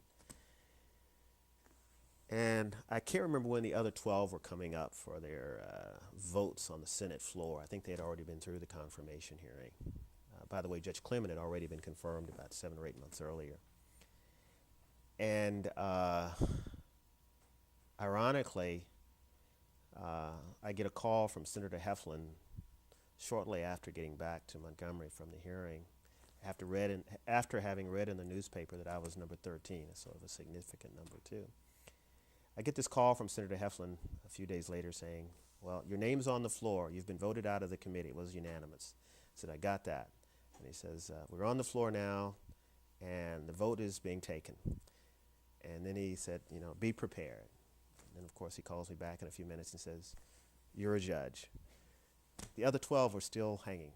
I was the 13th, but I went through. And the other 12 were still up in the air. I think they eventually got through, though. Interesting. But apparently he had made some promises and was able to do it. And then I had to inform all of my clients that I could no longer represent them. And this was all within a month and a half. This is quite a skyrocketing. Did you leave the practice there with Wynn? Yes, I felt very bad about that because we had been practicing less than a year, and here I was abandoning him with this practice. Felt somewhat like I had betrayed him. Had you ever previously thought of wanting to be a judge? No. I was a city judge for a little town called Gordon. That was about it, but that was a traffic judge. And I later learned that after I took the job, that the city was notorious as a speed trap. Taking this job in a city that was anyway. At least I didn't come up during the confirmation. Did you earn your keep? You mean as a judge? I don't know. I didn't know anything about that till later. I thought I called them the way I saw them. No one ever challenged what the officers were out there doing on the road. I didn't do it very long, though. But did the judge? I don't know if that's true or not. That was a rumor that I later heard. Well, did the federal judgeship actually look unattractive to you, other than the timing? Other than the timing, yeah, just being prepared, being young. I thought I was a bit young. Mm-hmm. Yes. But I guess that all goes to the time and the confinement. Even though I consider myself a fairly quiet person, I do like my space. This was unbelievably confining, and it's somewhat like living in a glass house. People are looking at you, trying to see what you're doing. And I was sensitive to the fact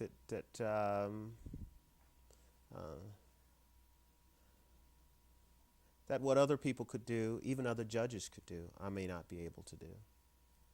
Because you're black? Yes, because I'm black, and that what I say, what I write, what I might do, might be viewed with more scrutiny than others, and I wasn't quite sure that I wanted to subject myself to that. And perhaps I've been over backwards to avoid that. And see, the other problem is, most of my friends were lawyers and most of my friends were politically active. And I knew that to the degree that I maintained those relationships, that they might be used to compromise me as a judge. And I knew that there were just some things I could not say or do that I felt other lawyers could say and could do, and other judges even could say and could do with some impunity. Well, with all of those reservations, I still did. Nevertheless, you still did it. I'm I hearing did a great sense of duty.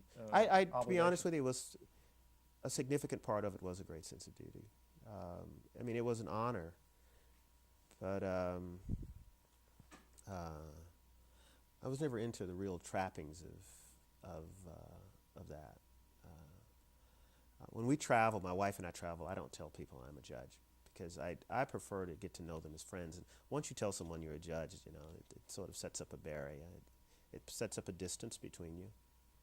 And I guess they feel like you're judging them all the time, or that you're some sort of person that they can't sort of sit back and have a little fun with.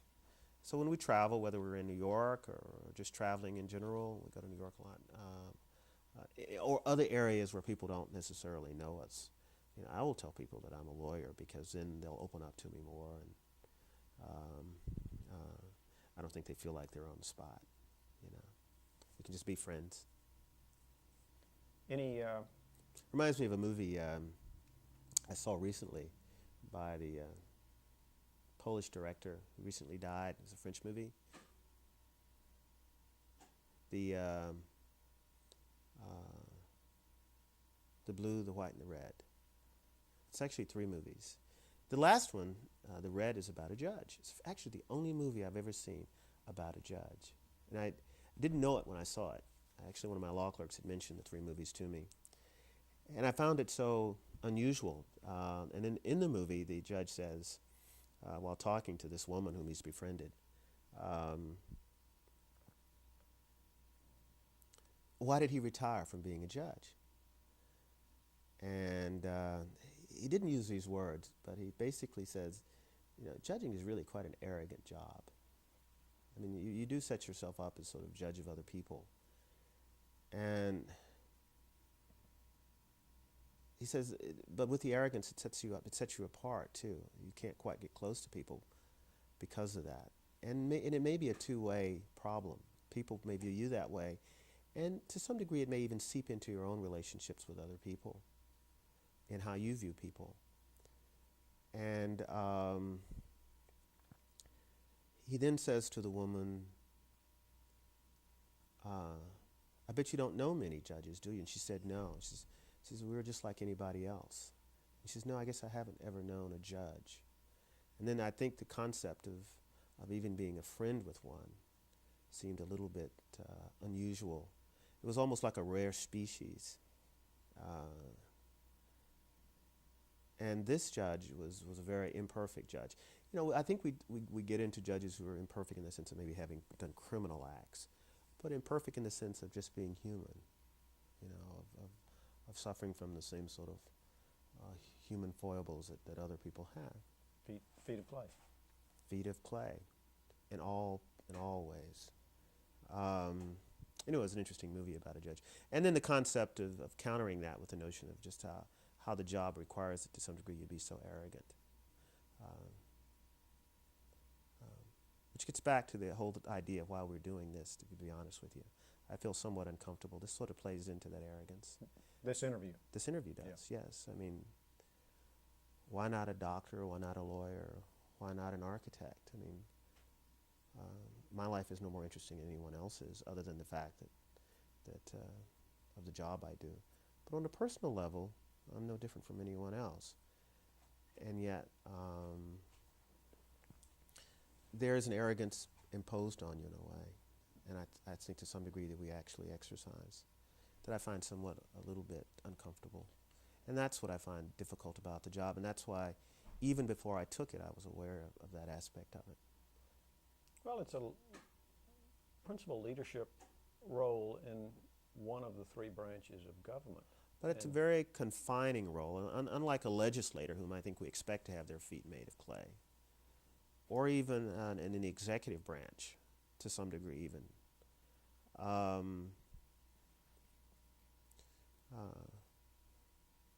do think that judges are supposed to be so perfect. They really do set them up. Not only, but you're supposed to be a leader in all aspects of life. And whether you're going out for dinner and you want to go out and have a drink. I obviously can't go to any country club and sort of hide myself away in there into some private atmosphere. But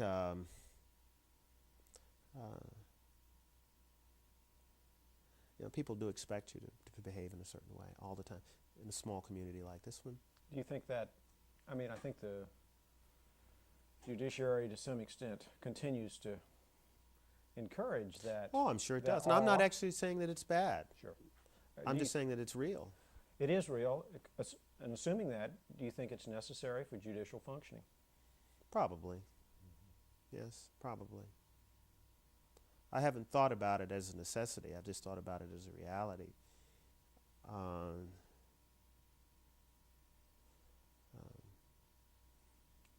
The executive branch has had in the past some aura of perfection at times in its Well- history that maybe in the recent decades with increased access to media. Right. But I think is- the imperfection in the executive branch has probably always been there.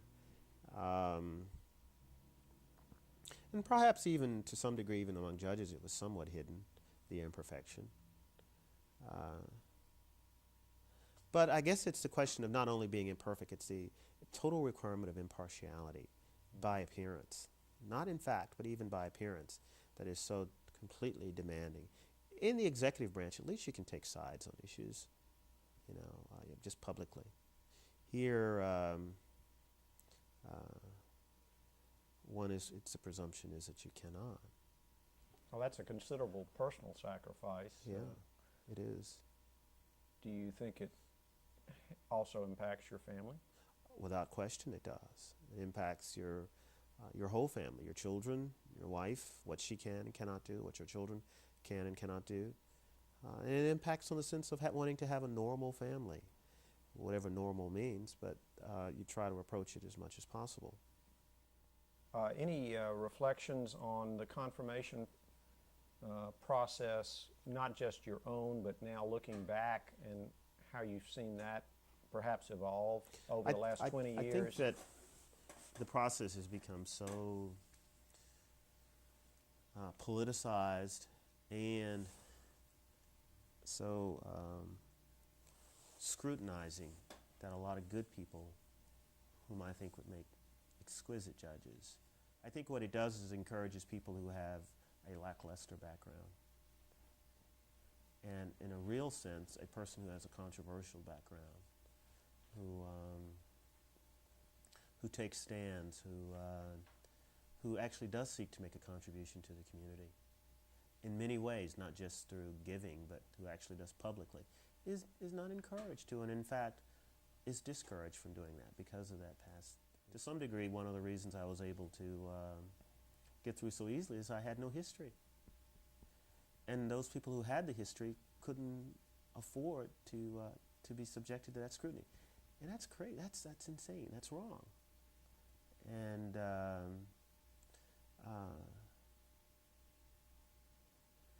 if you were growing up black in that time, the only way you almost could not have a history was to be 33. If you were a practicing lawyer and you were worth anything, you had to have had a history. You had to have taken a stand. No, you weren't going to work in any corporate firm that was going to allow you to have no history so that you could enter into the bench without having taken a stand. The judgeship that you filled was vacant and previously occupied by Judge Johnson. By Judge Frank Johnson. Of course, that added to the daunting quality of it. Of course, that's someone who's I guess some people have called a quintessential trial judge. Even though he was an appellate judge, I think he's really viewed as a quintessential trial judge. And Judge Johnson had been appointed to the 11th Circuit by President Carter. Right. And And then I followed him as a district judge. Actually, I was present when he got notified of his confirmation. We were trying a case down in Dothan, and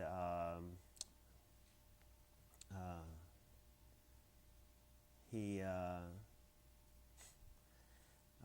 was called off the bench. Someone handed him a note.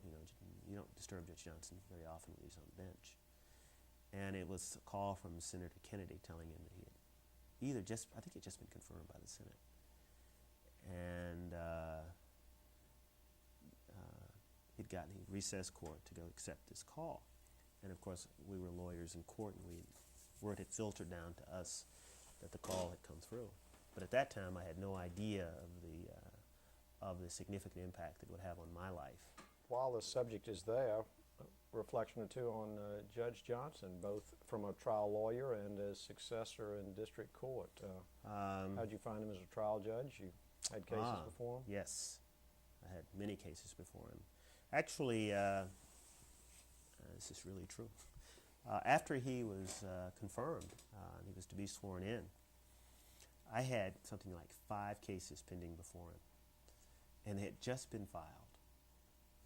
And he was to be confirmed maybe, I don't know, there was a period of time between when he knew he was going to be sworn in and he was going to, or maybe it was when, even after his confirmation, he was going to go to the 11th Circuit. And he called my office up and he said, I'm going to set them all down for trial within 3 months or 4 months. And I said, oh my goodness, I got to prepare these cases and get to trial in 3 months. And I did it. And he ruled in my favor in all of them. And of course I knew that for me it was worth the effort to spend day and night getting them ready for trial. And we just tried them like that.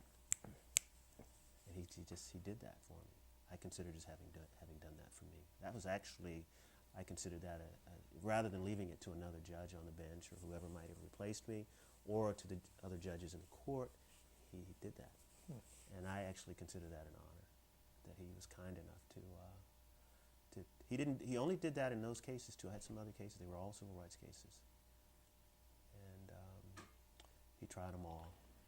After you got on the bench and shared this at least same courthouse with then appellate Judge Johnson, did you have much of a collegial relationship with Judge Johnson? Not really.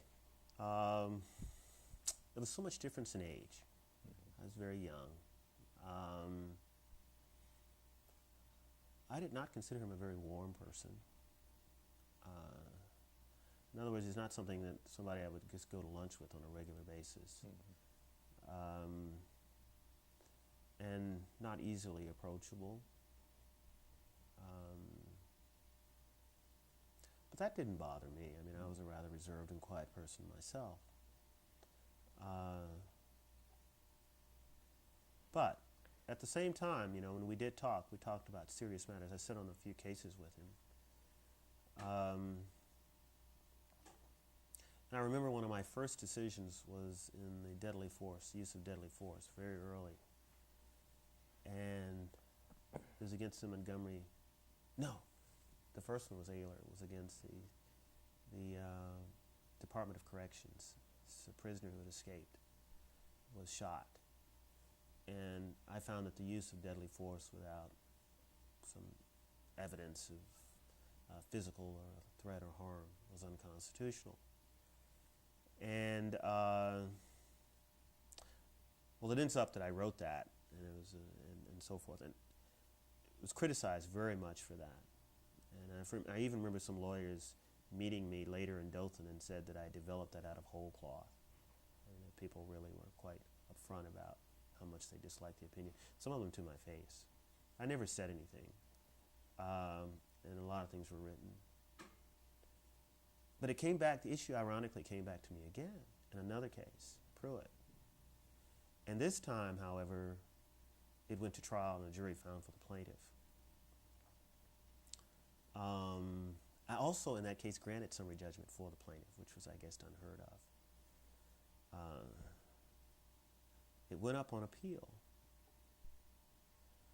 even though I was the first to have declared that as a principle of law, as far as I know, in the country, there was another case out of Tennessee, Garner, that had reached the Supreme Court, or had been decided by the circuit up, and it was on its way to the Supreme Court. In the meantime, my case was before a panel of the 11th Circuit, of which Judge Thompson was not a member. And he said to me, he says, I don't know. He said, what you did is right. I said, yeah, I know what I did is right. He said, now hold your stomach in, because you may get reversed, but be prepared. Just don't let it get you down. I said, okay. And then he said, and we'll see what happens en banc. And what happened? Well, it ends up in the meantime that the Supreme Court in Garner adopted the principle, essentially, almost verbatim of what I had said. And the 11th Circuit affirmed in a very nice opinion that complimented me on predicting the law. And in fact, it was an unusual oral argument. Apparently, the judges on the panel even said it at oral argument, something like, it's remarkable how Judge Thompson predicted that this would be the law. And those were rare times, I'm afraid, that don't occur anymore. Conversation with Judge Johnson, was that just a casual one in the Just hall, casual or in the did he hall. call That's you right. up? Or? No, he's not a man to call you up. Yeah. He just met him in the hall, and I think he could see that I was concerned. Mm-hmm. And the case had gotten a lot of publicity, and the Pruitt case was against the city of Montgomery. Mm. And the mayor of Montgomery just was out, for me, left and right and all over the board. And this was just, that case was just added ammunition, considering all the other things that were going on involving the city and me. So I knew that if it was reversed, that I would be vilified. And I think he was saying, be ready. And I thought about it, and I was ready, to the degree anyone ever is ready. I don't know if you ever are ready. How did you find the early weeks, year or so on the bench?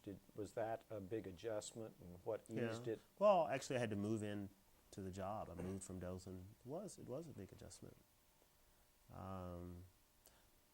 I was only 6 years out of law school. I look at pictures of myself now and think that I can't believe that person was appointed a judge. There's pictures of myself back then. It was a big adjustment, yes. Any particular memories that the most difficult aspects of the adjustment, or? Well, it was just that the cases had such strong implications.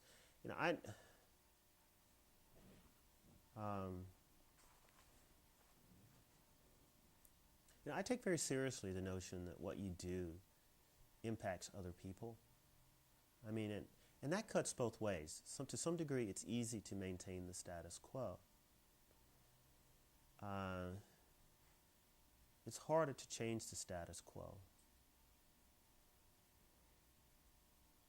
You're going against the current. But nonetheless, not to change the status quo when it should be changed impacts people too. And yet at the same time, when you do change the status quo, you're never quite sure what the implications of the change you'll bring about. And sometimes I'm not always convinced that it's necessarily for the good. Change isn't good always.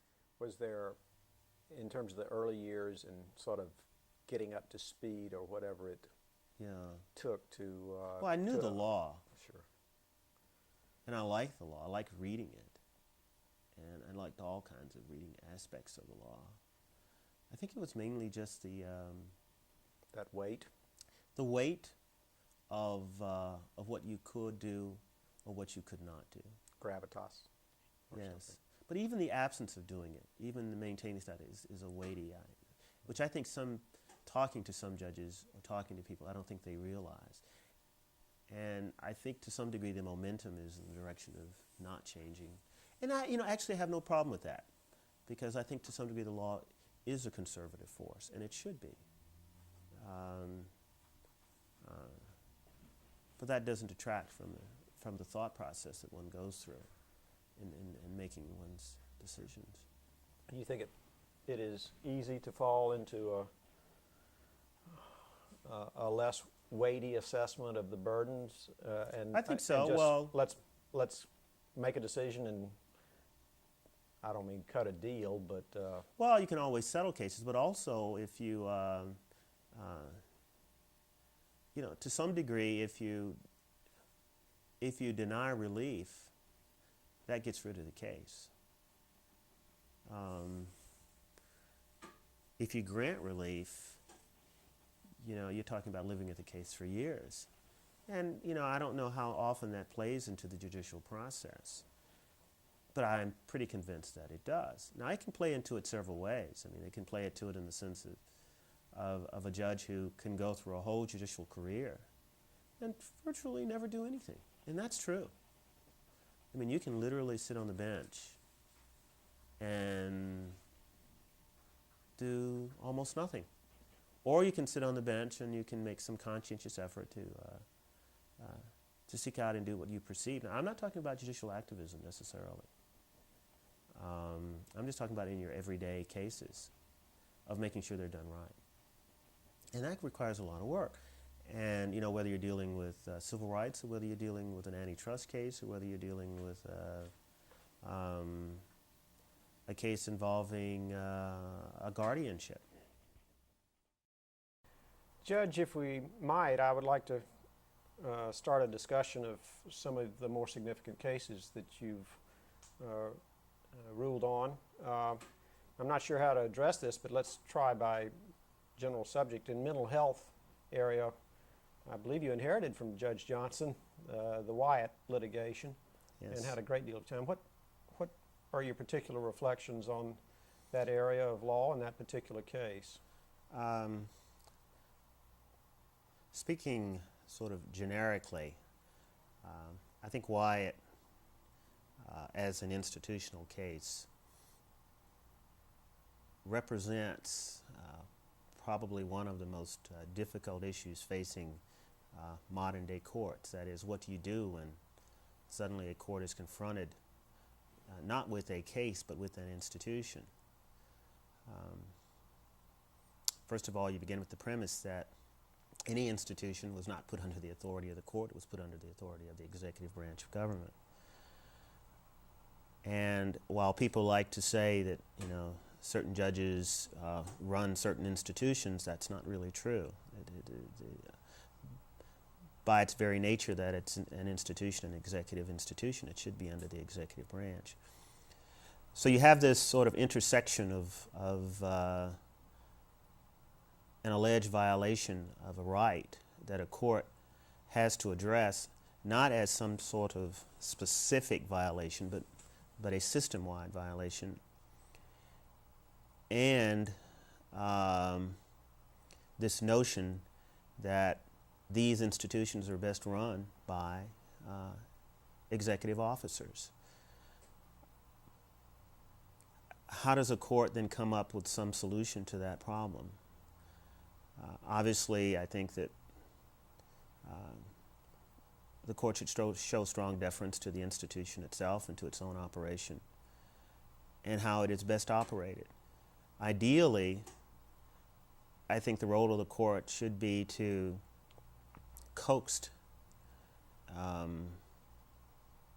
the executive officer into doing what's right without actually assuming that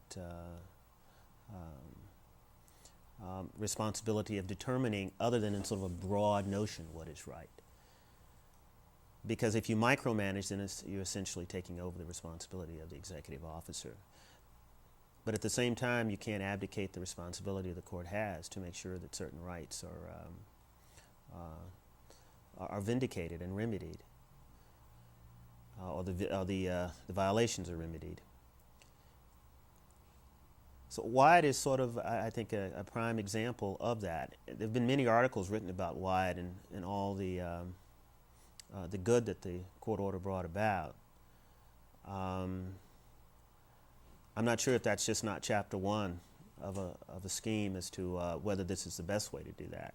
And actually there have been some later articles written about, and actually quite critical of Wyatt, in the sense that when courts do that, they retard the normal process of correction. Some people have made the argument that in Alabama, the state quite often punts its problems into court. Well, perhaps all too often, by being so efficient in at least resolving the initial problems, the court encourages that abdication of responsibility, when the responsibility really belongs with the state and its own officials. So it'd be interesting to see how Wyatt has fared in conjunction with other states that may not have been under court order. At the same time, obviously, Wyatt is not unique. I mean, there were many suits filed against mental health institutions across the country, and some of those institutions may very well still be under court order. The bottom line is I think that the questions posed by Wyatt and cases like Wyatt should be debated. I think the debate is healthy. I think that to some degree cases like that, in the sense that they are debated, reflect sort of trends in our law, one way and then the other. I found it interesting to be a part of that process. I tried to make clear throughout that process that my preferred resolution was that the state do what it was supposed to do, and it was not the court's responsibility.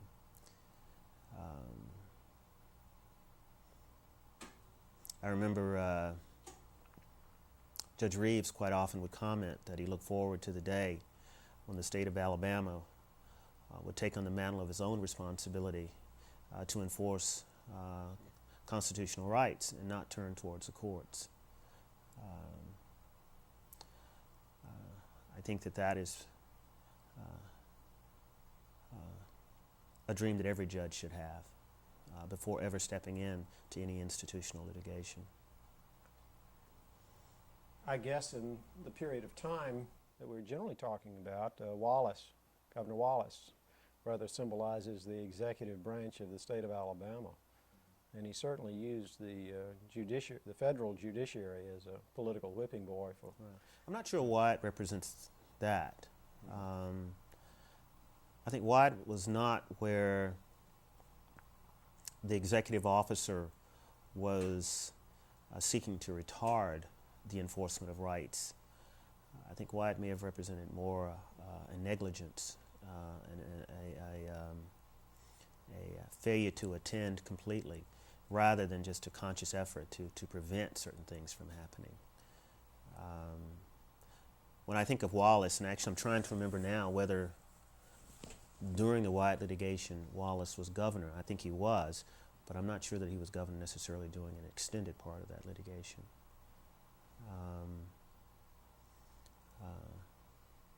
Well, it was certainly the school cases Yes. that he took his strongest stands. Right.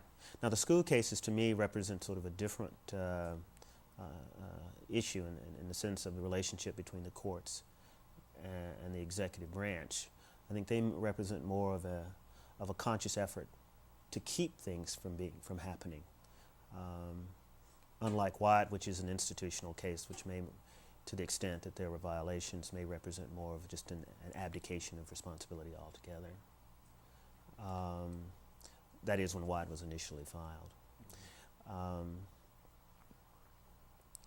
I was not on the bench during the Wallace years. I mean, if to the degree that I would talk about Wallace, it would be to the degree that I was growing up and I was a child and was in high school or college. I guess his last term, from 82 to 86. Was Wallace in office 82 to 86?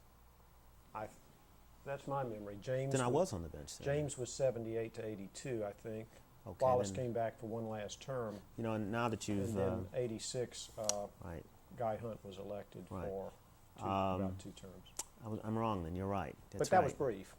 Yeah, yeah. And a much less vigorous Wallace at that stage. Exactly. It was much more of a low-keyed administration. That just shows you how much I remember, and it also shows you, to some degree, the degree to which the court had any contact with him reflected more, maybe on both sides, sort of a retrenchment. But when I think of what you're talking about, of using the courts as a political tool, I think of those early, the 1960s and the 70s, both decades preceded me on the bench. And I guess the patients in the mental health system very much represent a constituency that has not had, I might argue, a voice in our political system to get Actually, a share of attention. I'm sure that argument's been made too, but actually where it posed an interesting issue is determining what's in the best interest of the patient or the class members. And in that sense, why it also posed some significant problems. Typically, in a class action, you know what your class members want. Now, you may not agree as a lawyer with their assessment of what they want, or as a judge, you may not agree with what they are requesting. But at least you have some parameters to work with. Why, in contrast, pose the problem of what happens when lawyers or courts take it upon themselves to determine what's in the best interest of a particular group of people. And actually, I suppose that argument goes both ways. You could say, well, because you have people who are so vulnerable, the court should pay particular attention to their needs. At the same time, I think the argument can be made that the persons who are best capable of making that determination is the executive branch, because they have the personnel, presumably, the psychiatrists, the psychologists, the social workers, who can identify those needs. And to the degree that there is a debate between what is in the best interest of the patients, those should be the people making the determination. I mean, after all, the court is not a psychologist. The court is, a typical judge is not a psychiatrist or a social worker. So that sense of these people being wards or incompetent is troubling on both sides of the argument. And I think that to the degree that there are those who say that courts should not be involved in institutional litigation, I think that's an arrow they could put in their quiver. And to the extent that there are those who argue that courts should readily jump into such cases, I think that could also be an arrow in their quiver. And to be honest with you, I have no solution other than to say that I think courts should be conscious of both concerns. Another area I know you've spent a great deal of time with are voting rights cases. There was a number of cases filed under the generic title of Dillard, attacking local government voting systems. Harris v. Graddick for poll workers. What are your reflections on that area of the law, how it developed, and the role you saw courts playing, your court playing? Actually, Harris versus Graddick, I found a very interesting case in two regards. Number one, it dealt with a systemic problem, that is the number of black poll watchers, and I think it dealt with it correctly. But number two, I thought that it was an interesting case in the sense that the length of the court's involvement was measured and limited. And I'm not sure if both of those factors together, that is the court's involvement being to remedy the problem and there being some sort of a deadline on how long that remedy was to stay in effect, had a role in what I thought was an effective piece of litigation. In contrast, the Dillard cases, I'll be very honest with you, have posed a lot of ideological problems for me. not politically ideological, but legally ideological.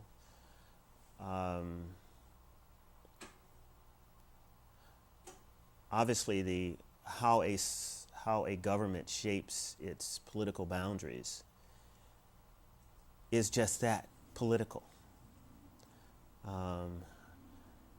The notion that courts should get involved in that process is a troubling notion. And of course, it's troubled judges for the last century.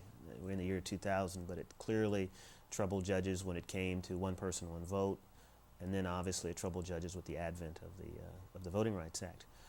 And I think for that reason, even among judges, it creates strong feelings, because I think there is still the strong sentiment that courts should not be involved in that.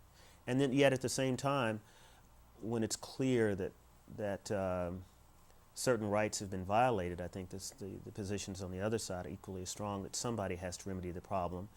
If you have a group of people who are a minority and can't seek redress through the political process, there really is no other avenue other than the courts. Now, I add a caveat to that. The other argument is that there is no immediate avenue of redress. Some people might say that the true avenue of redress to that type of problem is time itself, and let everyone just go through the process of being acclimated and becoming a part of the political process.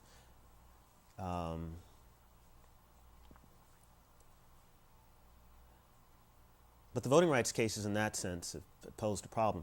Of course, cutting through all of what I've said is that Congress passed Section 2, and it's really not for me to pass judgment on whether the law is wise or unwise. My role is just to enforce it. In my dealings with people, quite often I think people will mention, and I say that they come up from all different sides of the spectrum as to whether Section 2, was a wise piece of legislation, in the sense that it does compartmentalize blacks into one district, arguably. And therefore, the argument can be made that it reintroduces the notion of separate but equal. And it also, getting back to some degree we were talking about in White, retards the normal process of things just working themselves out on their own through the political process. I remember years ago, I was talking with a friend, and we were both interested in Shakespeare, and of course one of my favorite plays next to Julius Caesar's Romeo and Juliet. And he was making the argument that if the Fry had not got involved in Juliet and Romeo's problems and let them solve them themselves, they'd be alive today. And I think his argument was that if courts sometimes stayed out of the problems, they might end up, while going to battle and might fighting it out, that sometimes it's better just to let it go through its normal course of action rather than constantly trying to remedy this small problem and remedy that small problem, and keep the parties from following through in their normal resolution.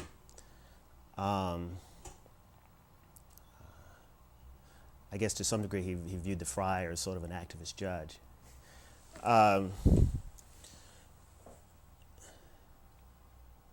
So in that sense, yeah, the voting rights cases pose a difficult problem. Actually, years ago, I think before a lot of people took on to it, I actually viewed these cases as, to some degree, what one would call traditionally affirmative action, in the sense that they were race conscious. And if I had to do them over again, and I think that if one were to rewrite the act, or perhaps if courts were to look at them again, I think that they would have been more palatable had there been some sort of sunset provision in them, like all affirmative action cases have, that any remedy fashioned by the court perhaps should be for a number of years, and then you come back and look at them again, rather than making these systems sort of permanent.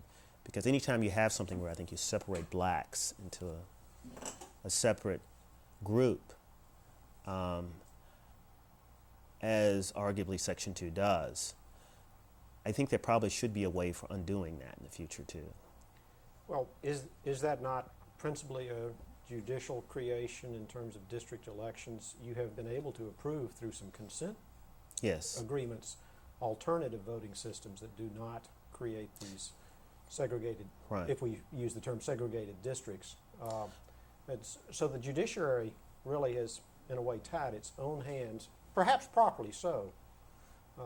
Well, I understand the arguments on that too. I mean, those are systems that a lot of executive officials view as alien to our American system. I know you're talking about limited voting and cumulative voting, and that's the problem with that. I think an argument could be made that they're better than the segregated systems. The question is, where's the trade-off? And if you can come up with a better system, but to the degree that in our American system we tend to vote by districts rather than through sort of limited voting and cumulative voting, I think the courts have probably come down on the side that of voting by districts and viewing the solution as having to come within those parameters or that particular political framework. The sunset idea is interesting because once people are empowered into the system for some period of time up until the sunset, Yeah, they actually may have enough voice Right. to provoke the legislature or whatever governing body to enact an appropriate remedial system. There's no question that that system is from a political science standpoint, it has those flexibilities. The question is it adoptable from a legal standpoint, and that's where the trouble is.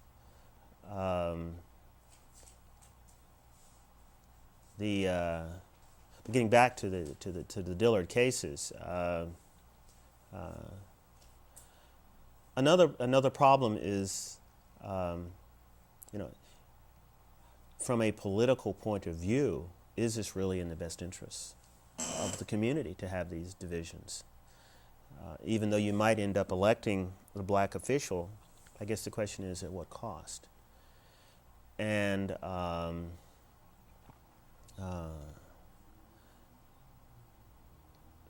to the degree, I guess, that Congress has made that determination, that is, I'm comfortable with it. I mean, that's what Congress said to do, and I carry out my duty.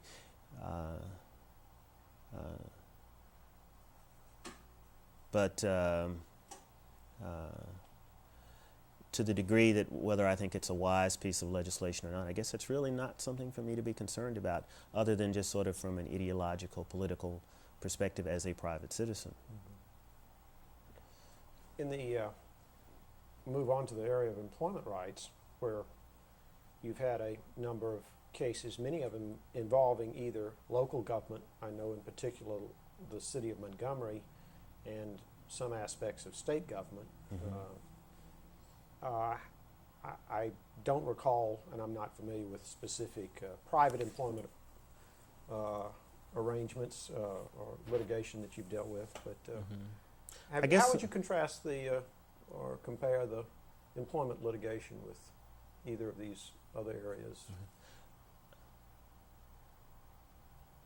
Again, when it comes to individual rights, that is, someone brings an individual claim of discrimination, the dimensions and the problems are different from when those problems are systemic. If we start talking about, and I will start talking about, the issue from the perspective of the individual, I found it fascinating because it isn't always as simple as it's made out to be. One of the issues I found early on was the issue of bumping, and something courts wrestle with all the time. What do you do when you have rights at issue that involve allegedly innocent people?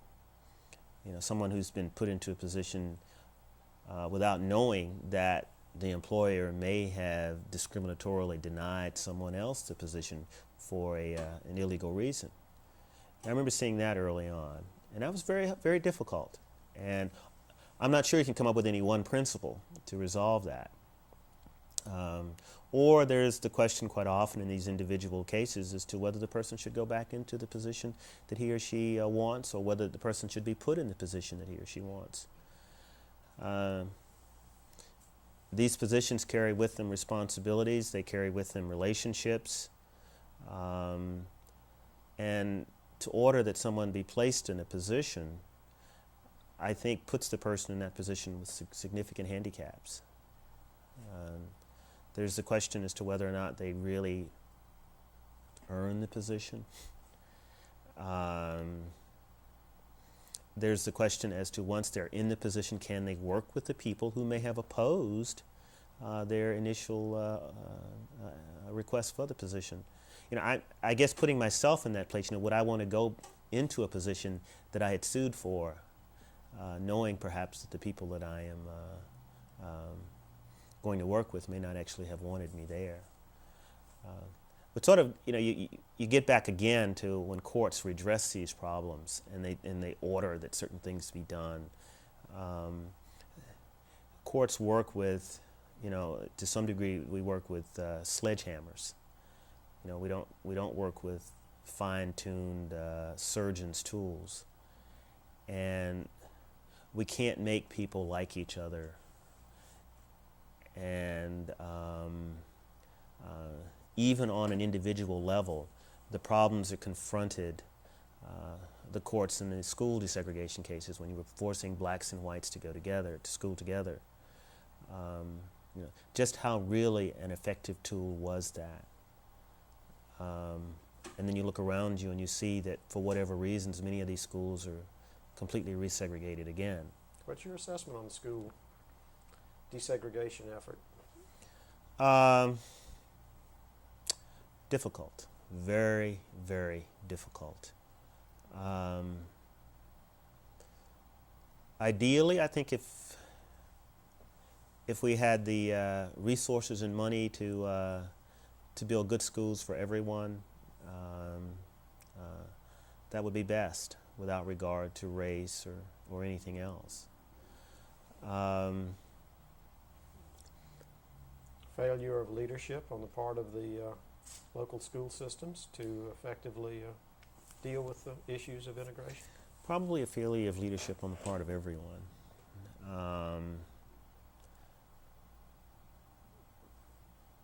Local school systems, yes. Parents, yes. Communities, yes.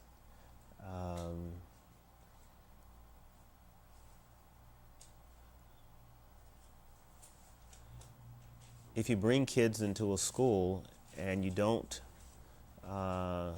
have the support of the parents, if you have cultural differences between the students insofar as supporting the school, I think those are problems. You just can't say, you know, these kids go to school with these kids and that's it, and then the courts walk away, the community walks away, the school board walks away, and you just may have parents who have different feelings about what it means to support this school. And of course the kids are caught up in this sort of crossfire and abdication of responsibility. I really don't know. I'm not a sociologist. I'm not a person, I'm not an educator. I'm not a person who has the answers to these problems. It'll be curious to see years from now whether courts, in their efforts to enforce desegregation orders, have been effective. I was not at the front line in the enforcement of these orders. I've handled a few, but I have to admit that they were marginal cases. I have a few still pending. I was involved in them as a lawyer, but even there, again, more from the marginal side. The notion of desegregation or the notion of integration, and those concepts to some people mean quite different things, have been quite problematic for the courts. And it'll be curious to see years from now whether this whole effort of the last 4 decades has been as successful as people thought it was going to be at the time they set out to to do what happened. I mean, just looking at my own background, which I have already discussed with you, I'll be very honest with you. I thought my elementary school was better than any white elementary school in the state, which was an all-black elementary school.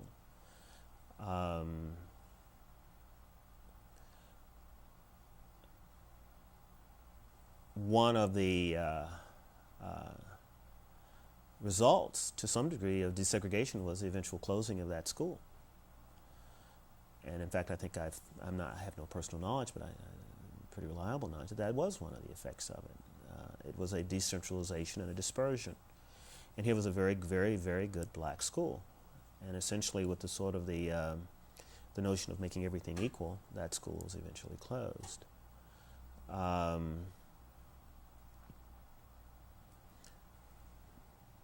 I think as concepts, all parents want their kids to go to the best school.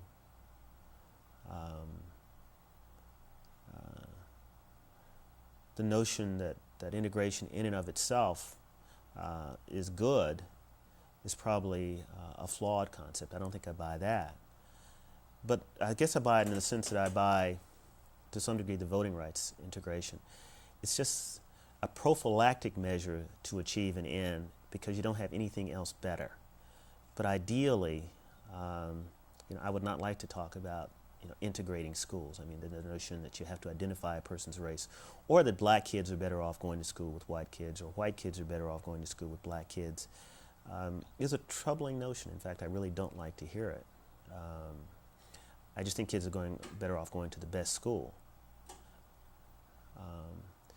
But I think in all these instances, they're just prophylactic measures. They're alternative measures because no one has come up with a better means. And when a person comes up with a better remedy, I'd be at the forefront of dismantling all of these sort of any type of race conscious tools. This discussion has covered a number of broad, significant areas of litigation. If you could narrow this down to some more personal vignettes or have any memories of particular litigants or either plaintiffs or lawyers that have appeared in either these cases or other significant cases that particularly come to mind as bringing great benefit to the court with their skills, or humor to the court, or otherwise stand out in your memory of the I have to think about that one for a second or 20-odd two. years? I'm trying to sort of go over in my mind the cases that I've dealt with over these years.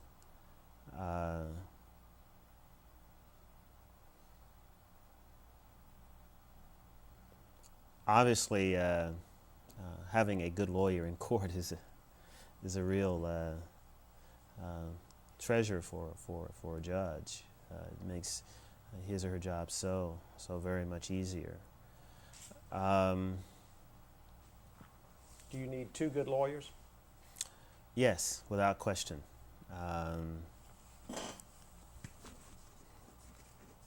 There's no question that the process wins when there are two good lawyers.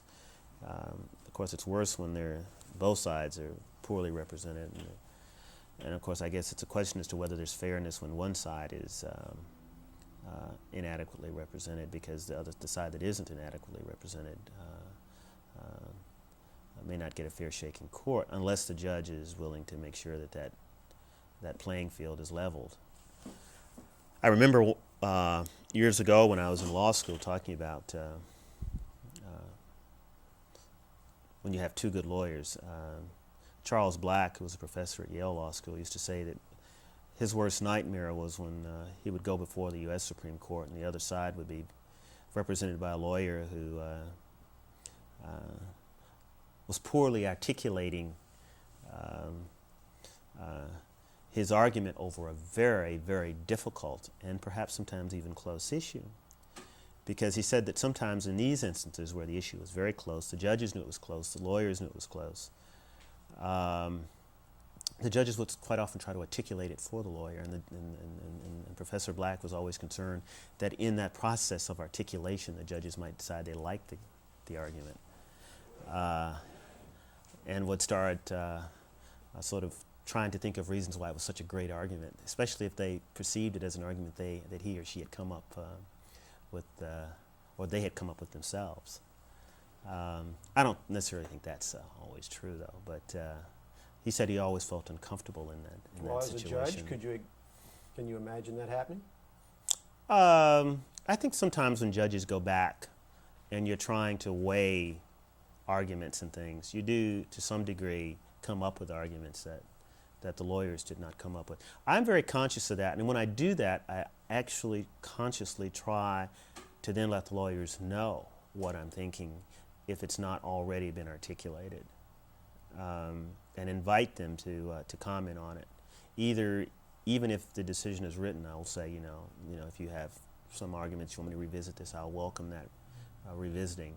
Or sometimes I will just have invite them in and say, I'm thinking about this different sort of tact. Do you see any problems with it? That's good in two ways. Number one, it puts the lawyers on notice that you're thinking about something and attacking it from a different angle. And I just think they're entitled to know that. Secondly, it lets you get their input, because it may end up that because the lawyers did not posit that reason, they may very well have a good reason for not having put forward that idea. And it may be something based on something that's not in the record. And in this way, you allow them to show you how, while you might think from what you heard, this idea or this principle or this resolution or decision is good, if you were confronted with additional facts, which they may have thought these facts were unnecessary, it might not be a very good decision after all.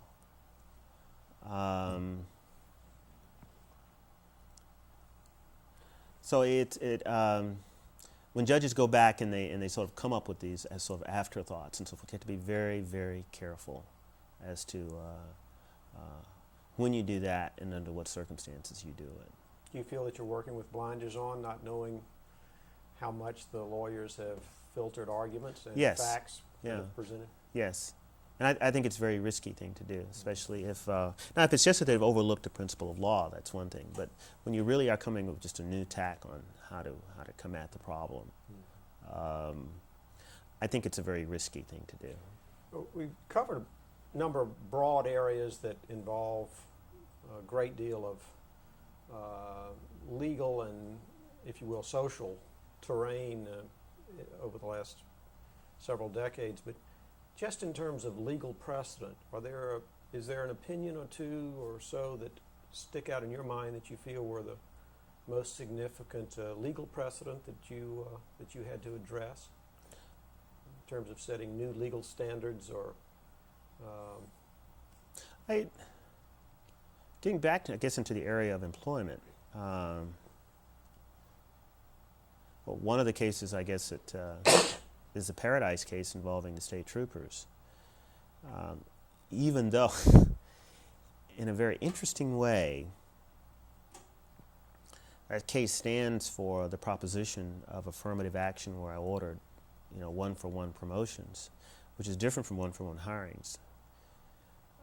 Because with one-for-one promotions, you're talking about literally taking someone over someone else, that is, one black for one white.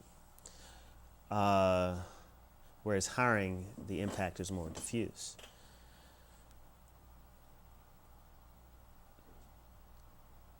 And that case went all the way to the Supreme Court. I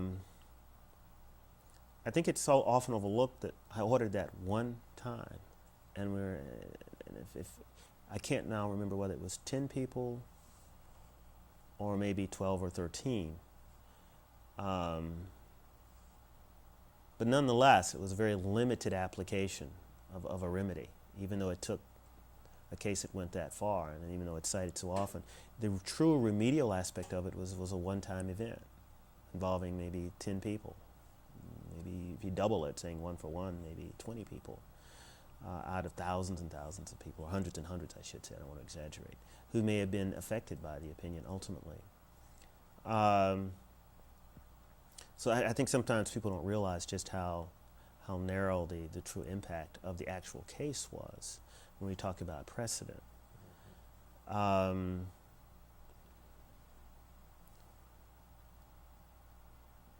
The other case, I guess, that I find most interesting, and that I wrestled with most, was the Shuford case involving the junior college system, and the remedy there for affirmative action,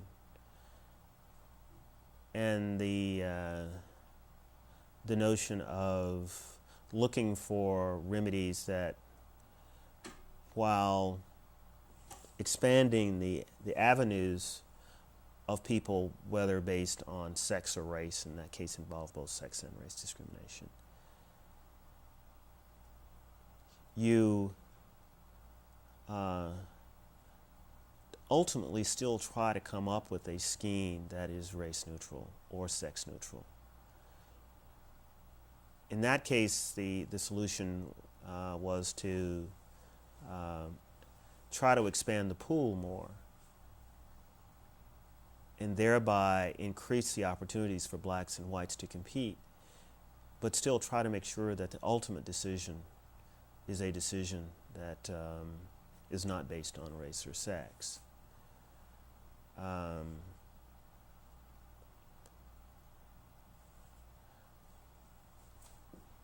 In that sense, the case I found as an interesting resolution. I found the case to be an interesting resolution, because I think there was a conscious effort to come up with some alternative means, and not always opt for the easy solution, which may be the race-conscious solution.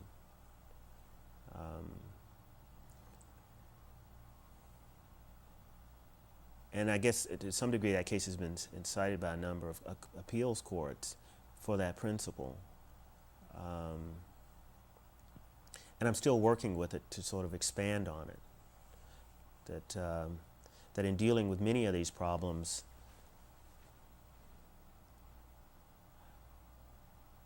I think the fact that a solution is immediately effective doesn't always mean that it's the best solution.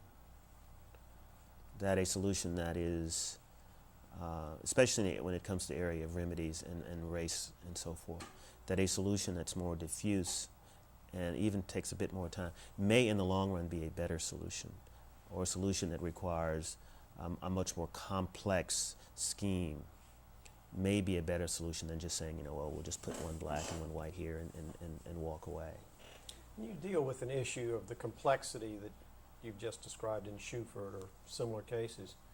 How do you find that deliberative process? Is it an interesting intellectual challenge, a great weight to bear, a burden? How would you describe the task? How do you find it? I guess it's all of the above. It really is intellectually interesting, except I don't want it to be so intellectually interesting that I lose sight of the fact that it does have impact on people. But I find it very fascinating. I mean, it's fun to sort of sit back and play with these notions and concepts and sort of weave them in. Feel particularly isolated, or are you with law clerks or any other? No, I work with colleagues I throw it out with the law clerks. I don't generally discuss it with other judges. I generally let them shoot at them. I like criticism of something before I do it. As I say, I'd like to know where the holes are and where the weaknesses are. Don't hold back on me. I'd rather my law clerks tell me that than somebody else tell me that. In particular, either the paper or the Court of Appeals. If it's flawed, let me know before I sign off on it. I mean, that's silly to be afraid to tell me that. I can always say I don't agree with you, but at least I've been told before I signed my name.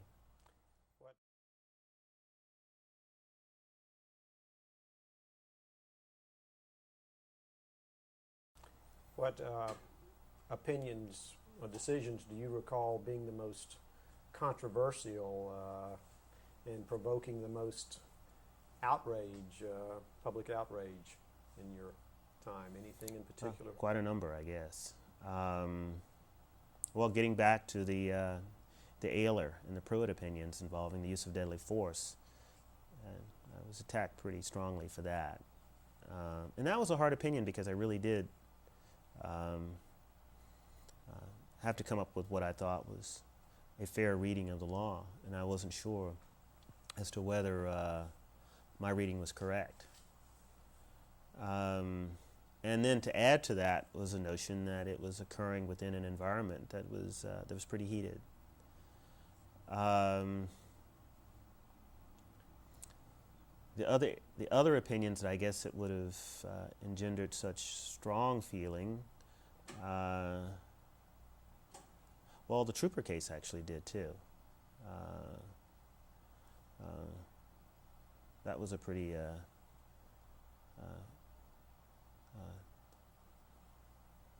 significant case in the sense of when I first did it.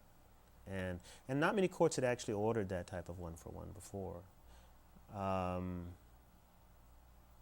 The voting rights cases generated a lot of letters. Actually, I got some letters from other judges on that. And one judge accused me of having usurped the authority of other districts because they were all being brought here in Montgomery. He actually wrote me that.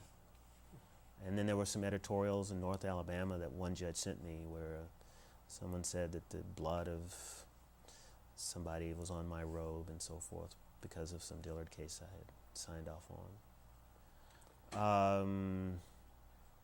Did you ever have to deal with threats of violence? No. I've gotten some typical threats, but nothing that I would consider of any significance.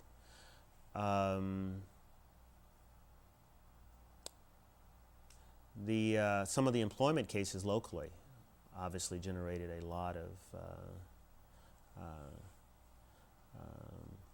opposition. These were cases involving the Montgomery Police Department and the Montgomery Sheriff's Department. And I got lots of letters and editorials and such that were all written to me, about me, and so forth. And even there was one time where a group took a big, huge page written to me about, what I was doing was wrong. Page in the local newspaper, advertisement.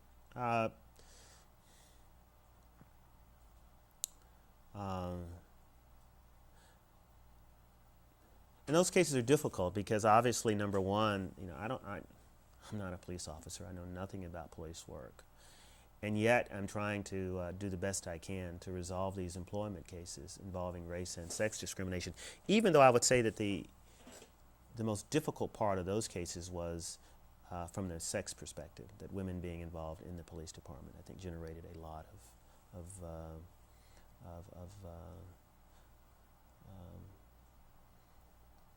strong feeling on both sides. Most difficult in the sense that they provoked the strongest argument from the parties, or most difficult for you to? I really had no problem with women being in the police department.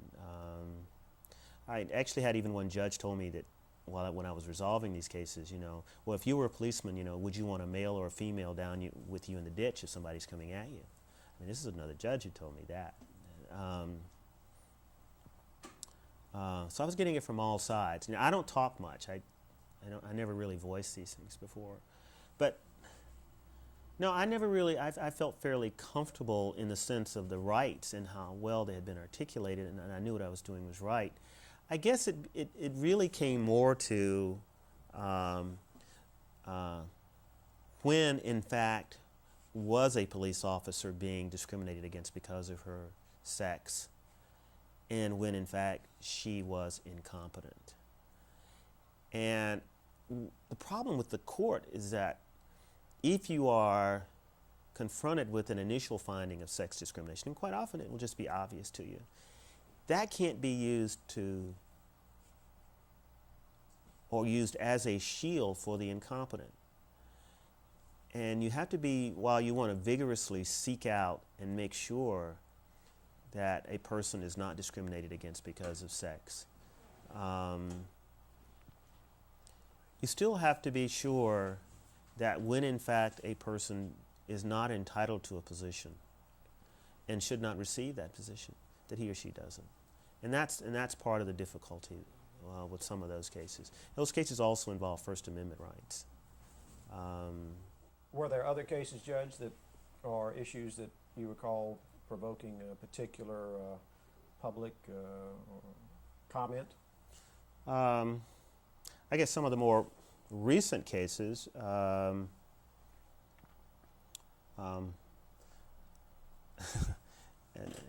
the sense that of getting a lot of letters and a lot of discussion call-in shows and so forth, was the gay lesbian case. And that was out of the university, right? It was at the University of Yes. Alabama. And actually that was an interesting case in the sense of how it was litigated, and secondly, what happened as a result. The issue was whether or not the gay lesbian groups could hold their conference at the University of Alabama. And the state of Alabama passed legislation saying that if you fostered the notion of sodomy, any group that did that could not use any of the state facilities, and that would of course apply to the state university. And I declared that statute unconstitutional. But when it was first filed in court,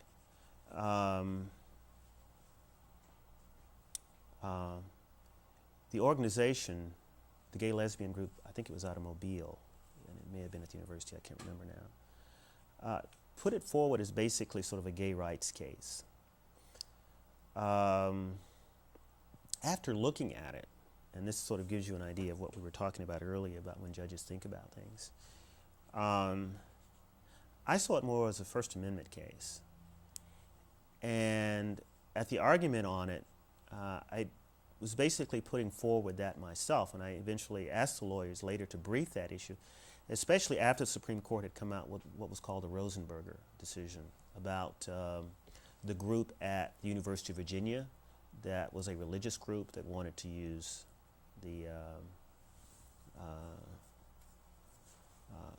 university's facilities. And the University of Virginia had said that they couldn't because they thought they would be fostering religion.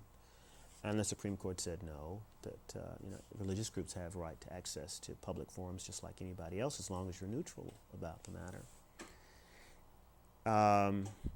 Even though the Rosenberger case really went off more on what they call the Lemon test, which is whether or not the university was fostering religion, the first half of the opinion dealt with just access to university facilities. And when I read that, I realized that's what this case was really about. And so I basically wrote it from that perspective. And really, while dealing somewhat with the issue of gay lesbian rights, viewed it that way. And it was eventually affirmed by the 11th Circuit on that ground. But that was one where I think that, to some degree, sitting down with my law clerks, I remember sitting in here reading the Rosenberger opinion in the process of reading other cases, and suddenly saying, "Oh, yeah, this is a case that fits. This case, this is it. Rosenberg is what this case is about. This is not about gays having a right to be on university grounds. Or at least I don't have to resolve that right now. That's the next case." But nonetheless, after declaring that statute unconstitutional, I got just tons of letters from, ironically, mainly from parents of typically, at least from the letters, of gays and lesbians who felt very strongly about what I had done and was very supportive, yeah. Mm-hmm. However,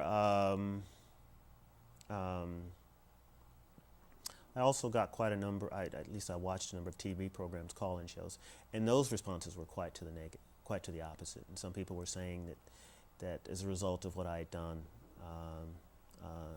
their sons and daughters could now be indoctrinated into this alternative lifestyle, and were taking me to task for it. In a sense, that's probably one of the more recent cases that's already concluded, that has generated a lot of comment. Another one was really the Social Security case that I had too, which I got a lot of nice editorials about. It was a class action, and as a result of that, just literally hundreds and thousands of people were put back on the Social Security rolls that had been taken off improperly. And I got a lot of letters on that. In these cases, while they're sort of like generate a lot of activity when they come out, they're more like sort of like a flash in the pan, and people don't quite often remember them later. But I think of them fondly. What do you do with most of that correspondence? I just put it away. Does it go to the court file? I don't know. I don't think so. It's just people just write you and say what they think about particular cases. But I have not felt that my judicial career was ever wanting in the sense of controversy. Have you enjoyed the I don't know what, intellectual vigor, political dimensions, social dimensions that those cases have brought? I wouldn't say I enjoyed it, no. I mean, I've never been a frontline person myself. I've never commented about them one way or the other. I think it's important that courts know what's happening in the sense of what people feel. Of course, that's just a very important First Amendment right to begin with, that the public has that right to make those views known, even to the court indirectly, perhaps not in the sense of always filing a brief, but letting your views be known through the press and through letters and things like that. Is there a substantive area of the law that you enjoy the most? Actually, one of the great things about this job is its variety. I think most people think that because I've had so many employment cases that's probably what I enjoy the most, but that's not true. I do enjoy them, but that's not necessarily my total area and love of the law.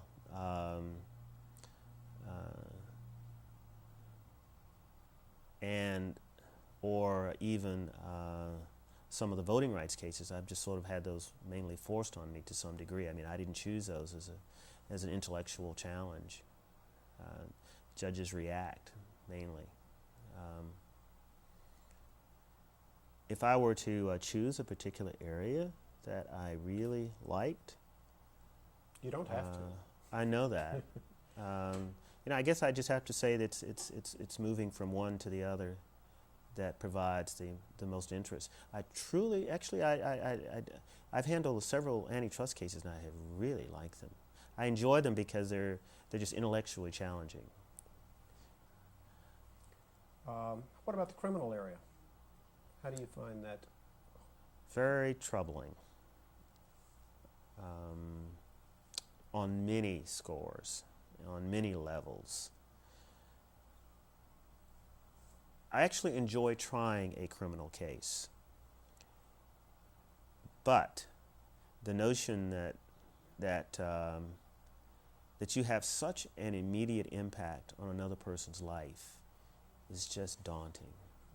The fact that you can actually imprison someone, that is within your discretion, is a terribly frightening notion. And it troubles me sometimes that judges do take it so lightly. I guess to some degree the fact that I do feel bad at least makes me feel like I'm still human.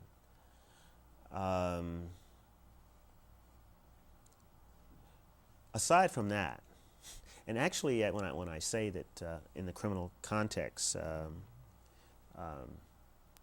it's such a daunting responsibility, and it's something that all judges face, as federal, state, whatever, as long as you're generally a trial judge.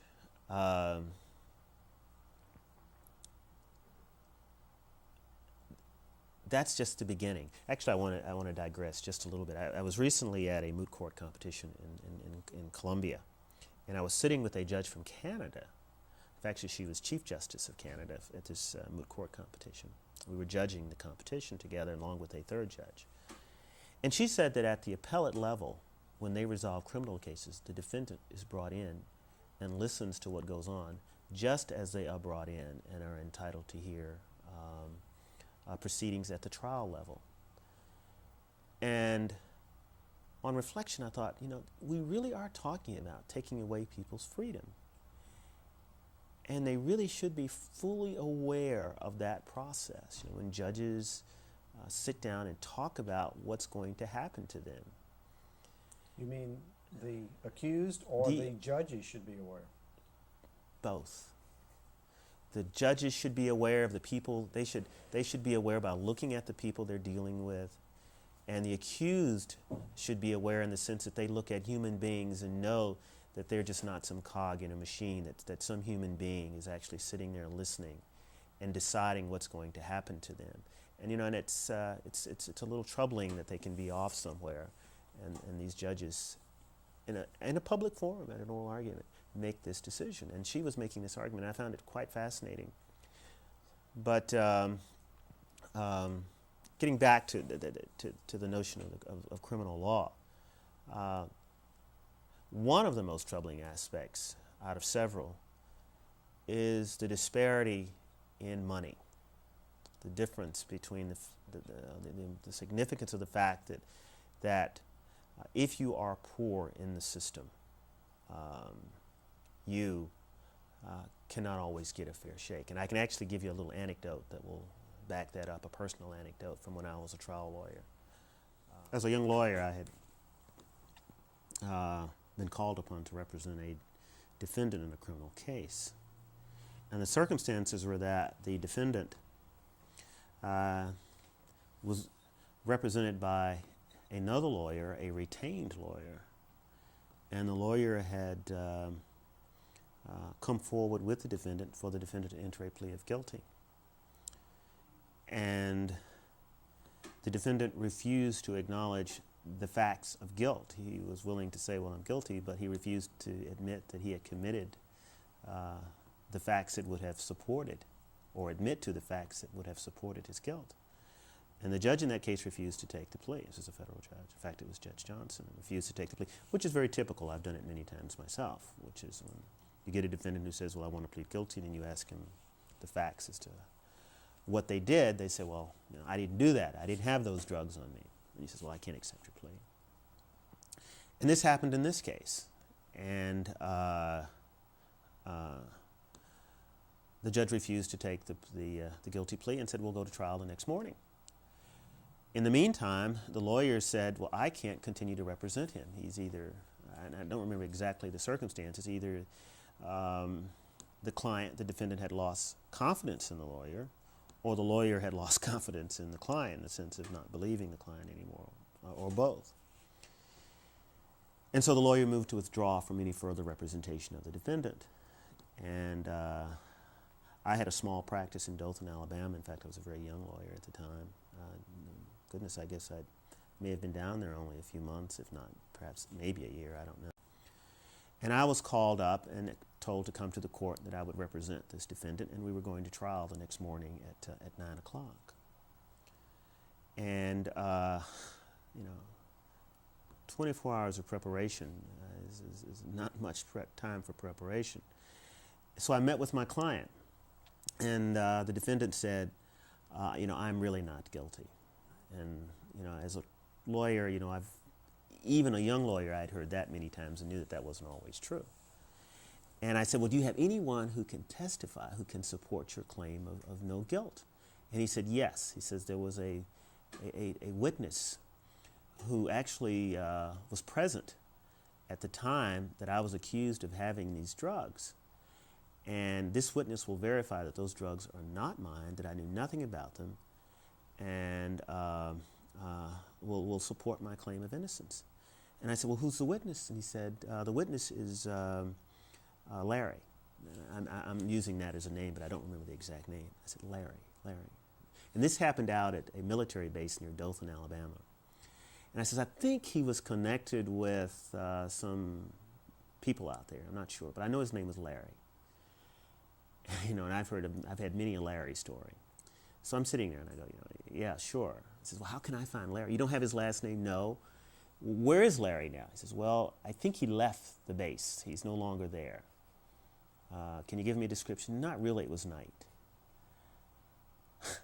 And I said, and we're going to go to trial the next morning. And all I have is a witness named Larry, whom no last name. Probably the guy has never seen him since, and in fact he hadn't. And I think maybe even left the base. Not even sure whether he was military or civilian. So I did something that I thought was really, I guess to some degree, rather amazing. I went to court that afternoon, right after the appointment, and subpoenaed Larry. And I said in the motion that I had no idea what the last name was. I did not know what Larry's position was at the base. I suspected that he may have been on the base about the time of this offense, and may have known my client. And Judge Johnson signed the order, and I felt a little silly asking for it, but he looked at me and says, well, let's see what happens. And he not only signed the order to subpoena, he ordered the FBI to find Larry. They found Larry. They found him that night. They called me around 10 o'clock that night saying, we have Larry. We think we have Larry. He was somewhere out west in like Colorado or something like that. He was on the base at that time.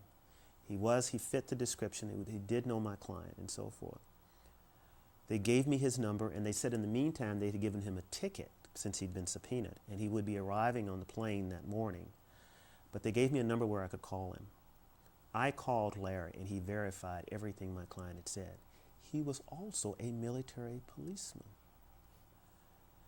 I then go to the airport with a tape recorder because I wanted to get this on tape before anyone else talked to him. Taped the conversation, took the tape to the U.S. Attorney, told the U.S. Attorney that Larry was out in the hall and he would verify that it was totally wrong, that my client was not involved in drugs and that he just happened to be in the car and he was aware of who was the real culprit. They dropped the charges immediately.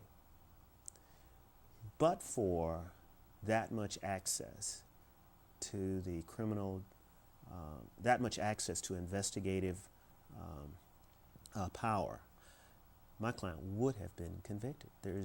They had the goods on him. There was no way he could have proven his innocence other than through his word. And as far as he knew, these other officers said that he was caught with the drugs.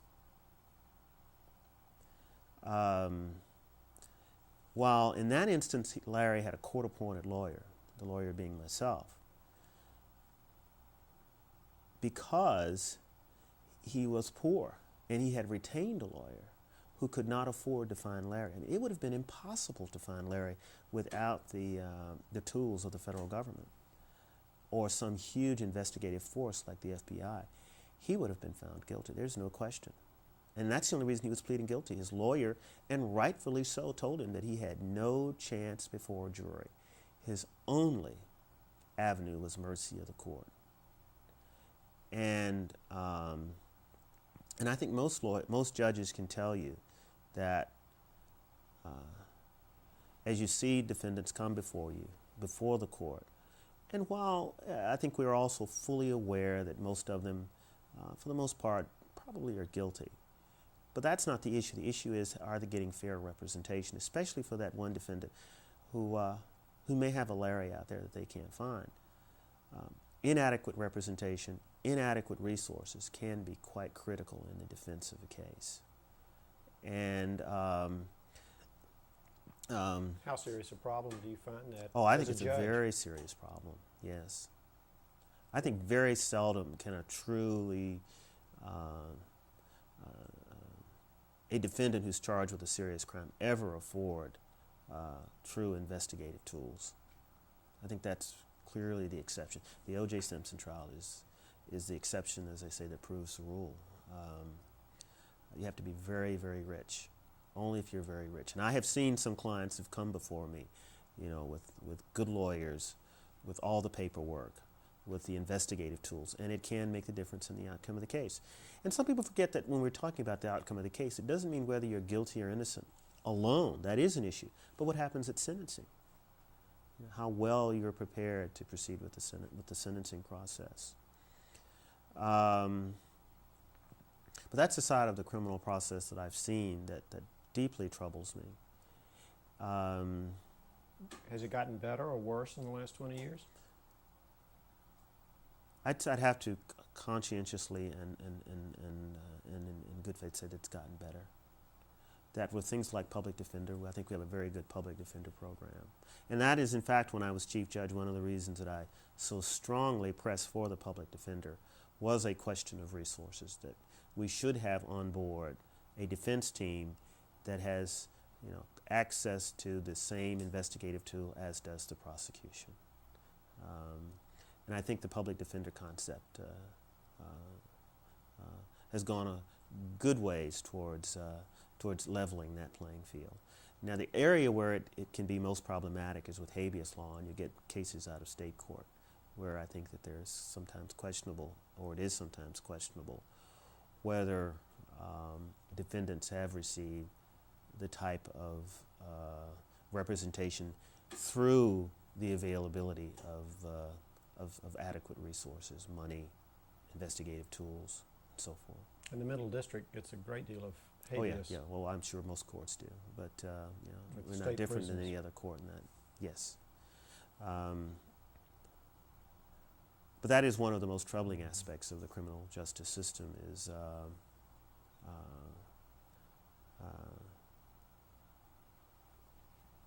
the adequacy of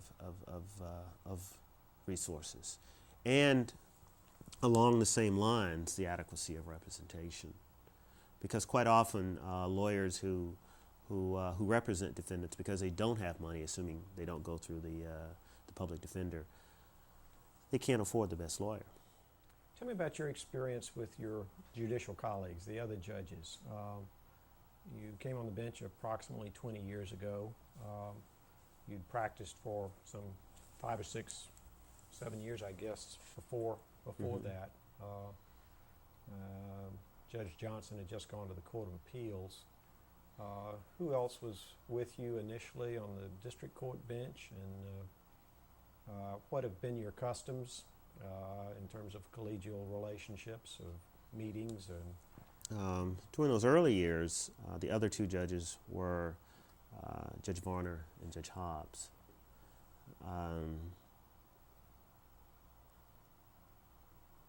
I viewed myself as getting along with them very well. I enjoyed my relationship with them. They were very friendly judges. I always viewed the Middle District Court as a friendly court. That is, the judges get along with each other. You know, you hear these horrible rumors about other courts where the judges don't even talk to each other. They can be in the same elevator and they won't even acknowledge each other's presence, perhaps other than with a gruff.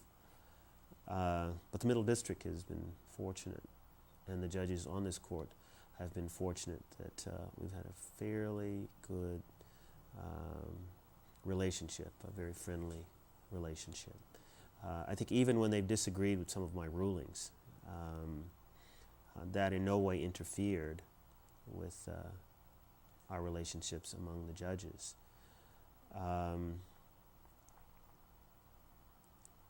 And then, after those judges took senior status, that is Judge Hobbs and Judge Varner, the more recent judges are Judge Albritton and Judge DeMint.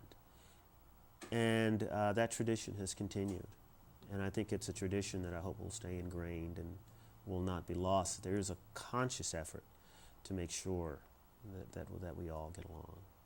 do you try to institutionalize that with some occasional meetings and quasi-social or We do. social events? We do meet, the three of us.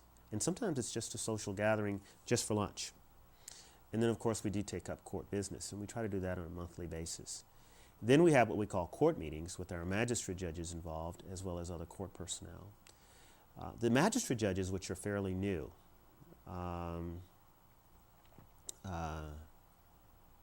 have added a new dimension to the court. When I was chief judge, my 7 years, some of the things I wanted to do, which I think I have done, and I sort of set the priorities. One was to get the public defender. When I became chief judge, I wanted to get the public defender, and I got that. I did that immediately. And I consider that a significant contribution to the court. The next thing was to expand the number of magistrate judges that we had, and I did that. And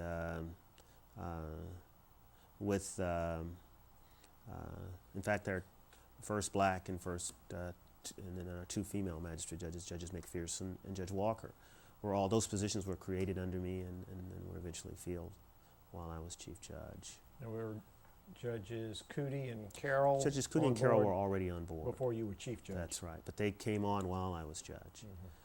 Mm-hmm. And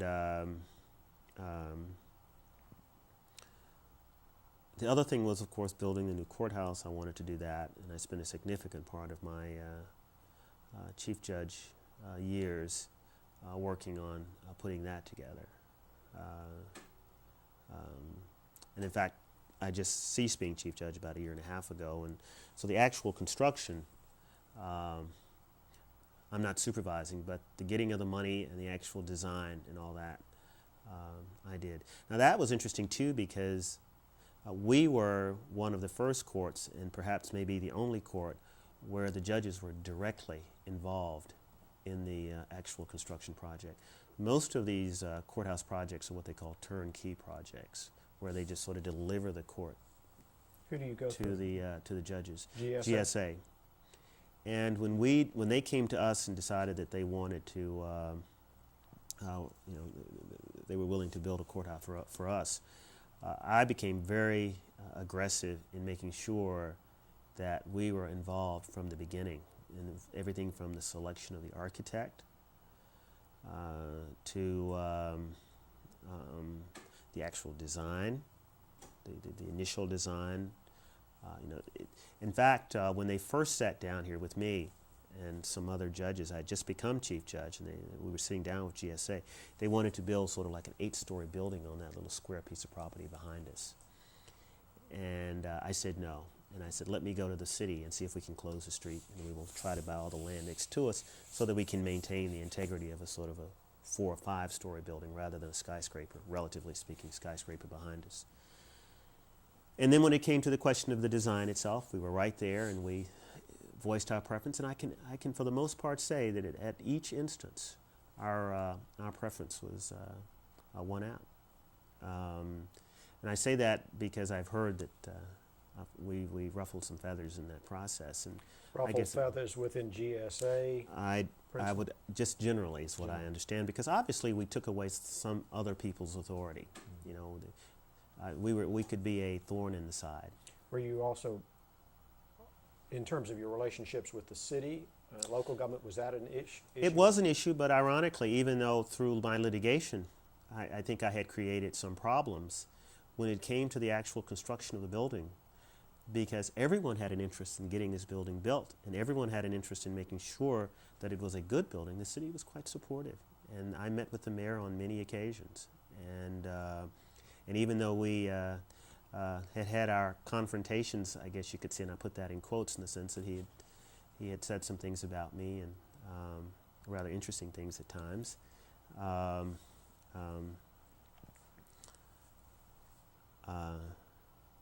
On this issue, we were on the same page, and he was as supportive as I that this project be successful. Are there, you mentioned the height of the proposed addition, now almost a reality. Were there other several key design elements or planning elements that you were most concerned with? Well, the circular design was one. You know, they were going to build us a box, and we said that we wanted more of a circular design. And I also wanted to make sure that it connected with this building. What was critical to me once we decided to close the street and get the property next door was maintaining the integrity of this building. I remember when we dedicated the new building, well, not dedicated, when we broke ground for the new building, I said that, you know, to me it was as if this was the jewel in the crown. You know, the new building is big, It's like in fact, it's circular like a crown. But the historical significance of this building should not be lost. And so I thought that any design concept had to take that into consideration, so that in no way would the integrity or beauty or historical significance of this building be lost. Which actually brings another sort of interesting point. You know, you're talking about being chief judge and what one does as a chief judge. In the process of also designing this building, I spoke with certain people about what we should do with the bus station. And most people said, "It is so ugly. I am so glad to see it go." And so I had two law clerks. Actually, one of the law clerks was another judge's law clerk who came to me and said, "I consider that a travesty. And Judge, you just cannot let this bus station be taken down." And I said, "You really want to save this bus station?" And they said, "Yes." I said, "Well, what about the historical significance of it?"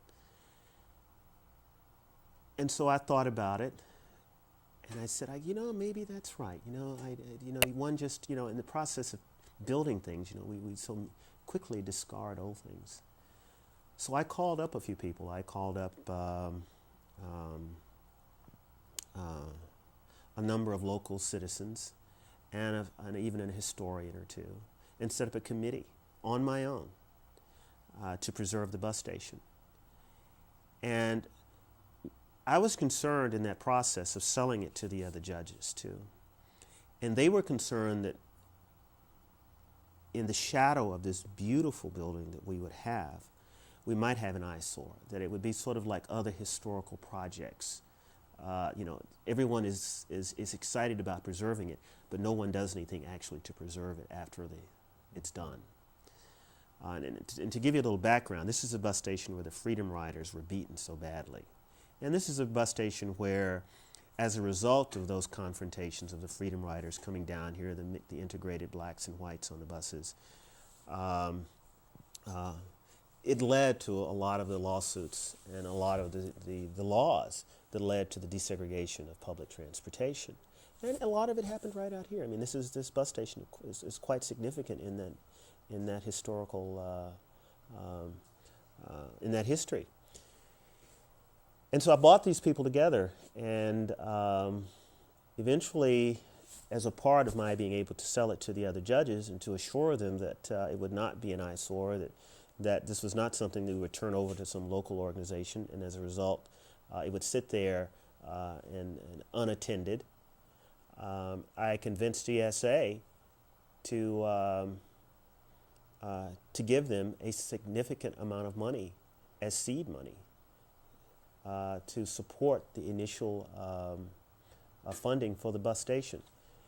And then I had the group commit to getting additional funds from the federal government through the State Historical Society. And then I brought in the State Historical Society and got them to sort of oversee what was going on along with this local group. And we met on many occasions right here in this chambers behind my courtroom. So I was working on two fronts. I had to sort of first get this group together and get them active in preserving the bus station. Secondly, I had to sell it to the other judges on my court because, I was only one vote, even though I was chief judge. And we pulled it off. And once GSA got behind us and was willing to give us some money, that is General Services Administration, once the state, through its own historical group, was able to find some other matching funds, and once this group was able to gel and come up with some specific plans for the preservation, it ended up being a doable project, and one that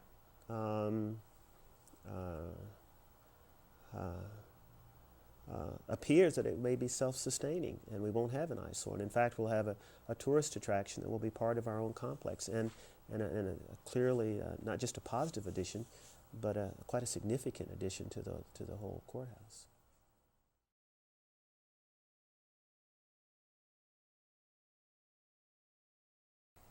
One area you mentioned briefly was the expansion of the magistrate judges, the number, and their role has always, to my knowledge, been quite active in the Middle District. Yeah, unlike other courts. Yes. Would you talk about the evolution of, and your view on the role of the magistrate judges Yes. in use in the Middle District? Right. That has primarily occurred under my tutelage as chief judge again. And I strongly believed in the use of our aggressive use of the magistrate judges. I thought they had a lot to add to the court. Through most of that tenure, my tenure as chief judge, we had one of the highest caseloads in the country. I think at some point we were number 2 in the country. We're still within the top 10. And our magistrate judges were a vehicle for the effective disposition of cases. Along with that, it was critical that we get good magistrate judges. I remember when Judge Carroll's nomination as a magistrate judge came up, here was someone who had excellent credentials. It was important that we keep out of the process politics, where it was a question of appointing the nephew of some important cousin of some person who was close to a judge.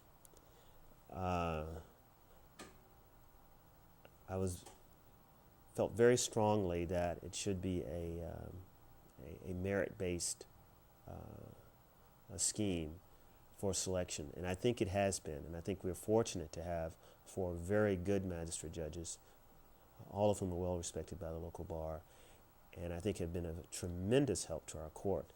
And we are one of the few courts that utilize magistrate judges that thoroughly. And indeed, while I was chief judge, going back, it's kind of interesting too, we were one of the first courts to have more magistrate judges than district judges, and this is sort of an example of when someone says you can ask, if you don't ask for something, you'll never get it. And I was told that we would never get 4 magistrate judges because we only had, well, actually the first thing I was told is we would never have 3 magistrate judges because there was a fear that each magistrate judge, if you had 3 magistrate judges along with 3 district judges, would become a super law clerk for each district judge. So there was a rule of thumb that a court could never have as many magistrate judges as it had district judges. And I asked for 3, and it was just a matter of going to Washington, which I did a lot of. And we were able to pull that off. I'm sorry, did you work mainly through Senator Heflin? No, or? you actually work through your counsel, and you work through GSA. The AO is what you do. And then when it came to 4, we were the first court to do that, maybe along with one other court, that we would actually have more magistrate judges than district judges. And again, it was a question of just asking, because if you call them up on the phone, the initial response was no, that just cannot be. That's a rule of thumb. Give me discuss the use of law clerks. How have you selected them? What's been your experience? You've always, law clerks. Yes. What's been your relationship?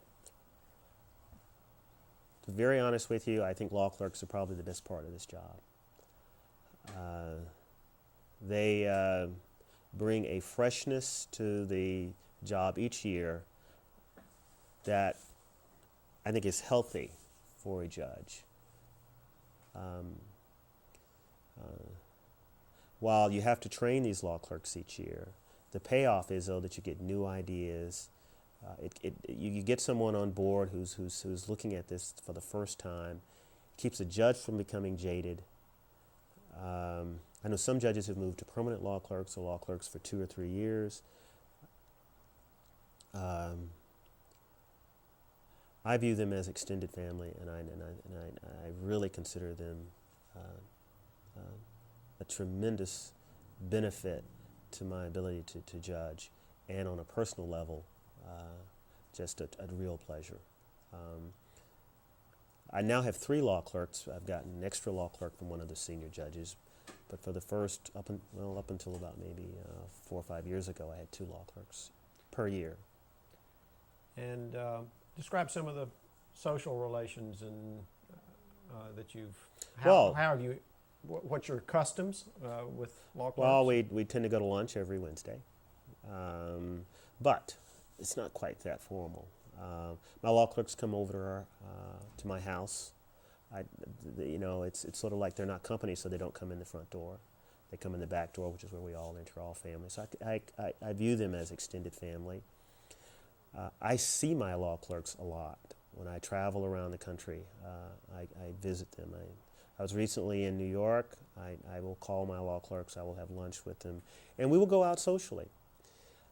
in a way, I'm sort of fortunate. Because I was 33 when I was appointed, I actually have a cadre of law clerks who are within 10 years of my age. So I have law clerks who are in their 40s. And to some degree, while they still call me judge, as time has gone, and you know how as you get older, your ages tend to get closer, we're actually quite close in age and quite close in the sense of career, what we've done with our careers. So if I go visit law clerks, some of my law clerks are grayer than I am. And, some of them have kids who are grown. I have law clerks who have kids who are in college or probably out now, or getting out. Any of them on the bench? No, I don't have any law clerks who are actually on the bench yet. I've had some who've been considered, but I don't have any judge law clerks. I have some whom I think will definitely become judges, but I guess they're reaching that age now where they would probably be ready. That is something to think about. I mean, they're at an age where they're in their 40s and late 30s. Not like a 30 appointment. But not like a 30-year-old appointment now, 33 at that. But they're reaching that point, and I'm still at a relatively young age too. So when I see them socially, we go out, we do things together.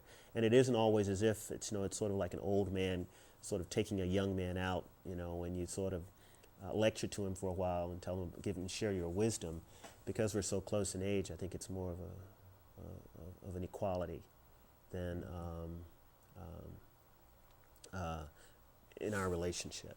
And in fact, with these two new children, I actually have children younger than a large number of my law clerks. If we were all get together. Do you occasionally have reunions? Yes. And any regular frequency on that, or just? Well, actually, we've only had one at 15, and I'd like to do one at 25. I've been so busy this year, and the law clerks want to have it, and I think I'd rather do it at 25, though. And I do see them with such tremendous frequency. It's not as if I don't see them and that they come down here. I mean, literally when I'm in town, and they do come see me. I probably have a law clerk who comes to town to visit and stay. We have a law clerk room at our house. We call it the law clerk bedroom. And I would say probably once every 2 months we have a law clerk who's staying there on some occasion. I just went to Atlanta 2 weeks ago and I saw all the clerks, and we went out and they went to a baseball game with the kids, and a couple of law clerks and their families.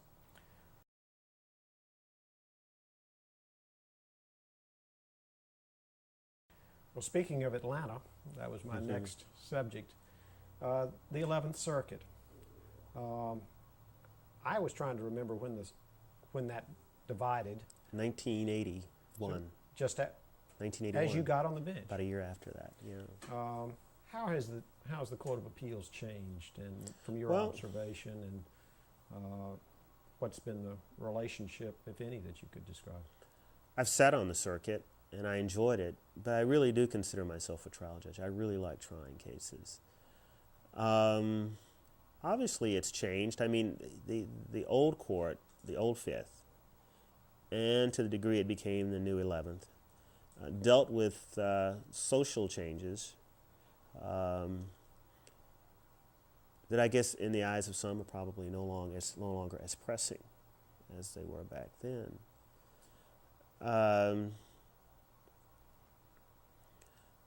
To some degree, I guess the shift in courts of the 11th Circuit reflects the shift that has occurred on many courts, whether it's Supreme Court or the 11th Circuit or even at the district court level.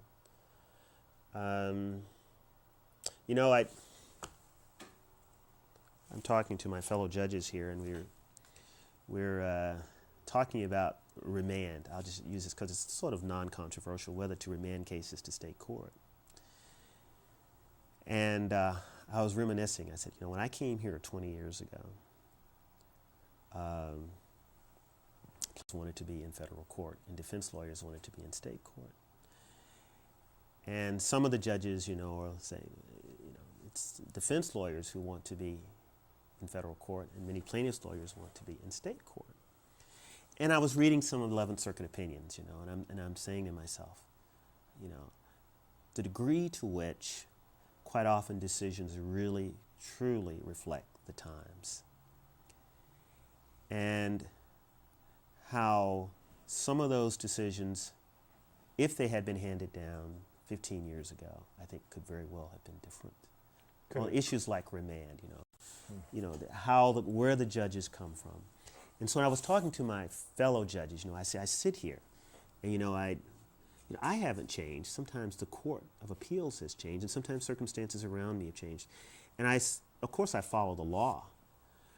But I also say, the pendulum swings both ways. And that's one thing that I guess 20 years on the bench has really given me, is the notion of patience. And that while some people might say, well, this is a reading of the law and, the sky is falling, the pendulum really does swing one way and perhaps goes too far. I mean, I have never viewed myself as a know-all and assuming that my view of the law is the way the law ought to be. I think that it's important that there be counterbalancing views. And it keeps me in check, and to some degree I hope that I keep others in check. But the pendulum does swing back and forth, and I think that's a healthy part of the law. So when we talk about the 11th Circuit, or we talk about any court, those shifts are probably healthy shifts. Perhaps what would really be frightening is if the court remains static.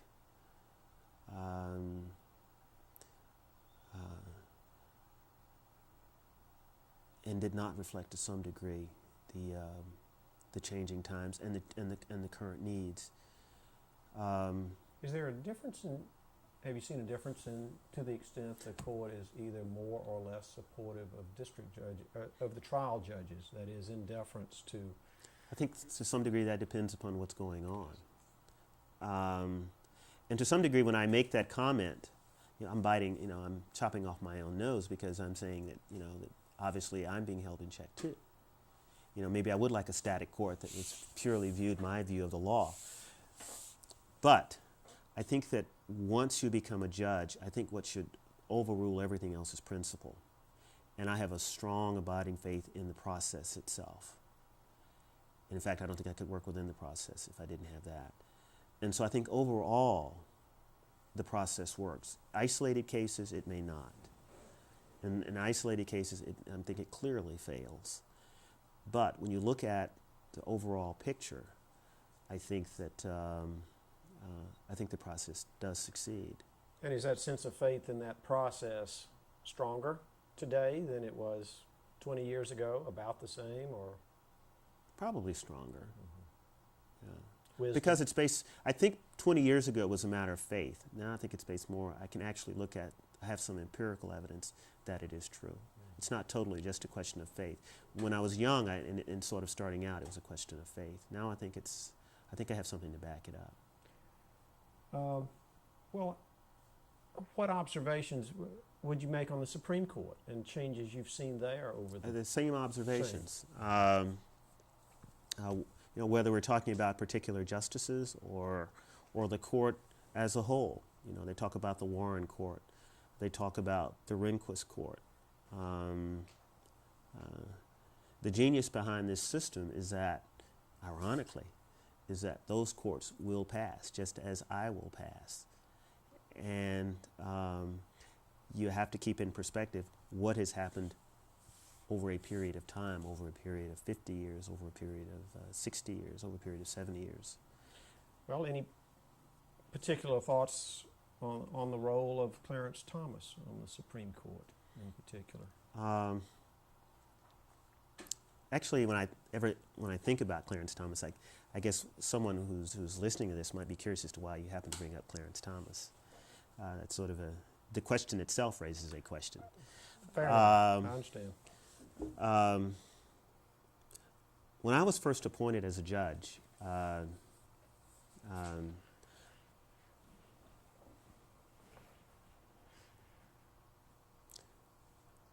some people were curious as to whether, I guess for lack of a better word, I was going to be either conservative or liberal, and for lack of better words. because I guess to some degree I'd never shown my hand. I mean, I did have a civil rights practice, but I was never on the front lines. I never really demonstrated. And I told you a story about my mother and about my sort of taking traditional views of the law, and traditional views of how one progressed the law. I worked on Wall Street, and I really wanted just to be a hip pocket lawyer, which was nothing unusual about that when I came back to Alabama. And several people actually approached me. And when I went up to New York to meet with a number of politicians, it happens at the time I was being appointed, they were having the Democratic Convention, and Carter was, of course, being renominated. And many of the lawyers just were saying that while they knew me, they had no idea of what my political views were. And in fact, because they didn't have any ideas of what my political views were, they thought that more than likely I was a closet conservative. And I refused to allay that concern because I didn't think that that was an issue. I thought that what I hoped to bring to the bench was just an intellectual integrity, and I was just going to let it play out the way it played out. Getting back to Clarence Thomas,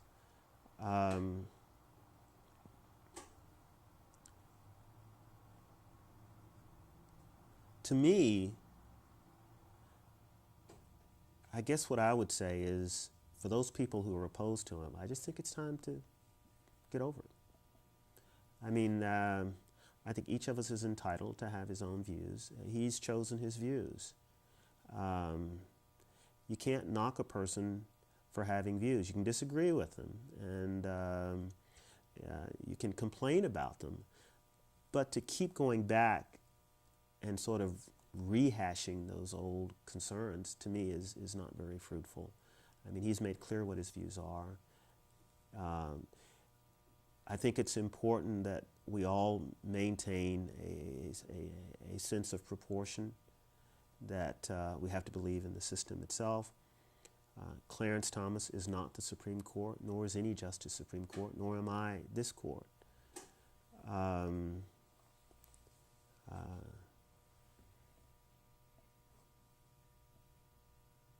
To me,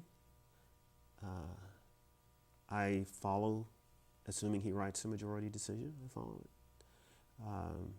I think that's the role of the judges. I think that's the role of the lawyers. Now, having said that, what history will say about him, or what the degree that, blacks and whites who may have a particular interest in what he did, of course, they have free play to write about it in years to come. But insofar as to lament his having been appointed to the Supreme Court, that to me is a moot issue. And the thing now is to, if you ever get him on a case, is to convince him to rule your way. Now, you may know what your probability is, just like you know what your probability is of getting Breyer or getting Ginsburg to rule in your favor, or to getting Scalia. In some issues you may feel it's a close issue. On some issues you may feel it's a loss. But that's just part of the process. And I guess for me the issue is just to get over it and let's move on. To get back more grounded in the district court area, what have you developed any philosophy or theories on encouragement of settlement and alternative dispute resolution, mediation, arbitration, those kind of buzzwords today? Yes, not really. I don't really press settlement that strongly. I think judges get very close to the line when they get really involved in settlement discussions, and I try to stay away from that.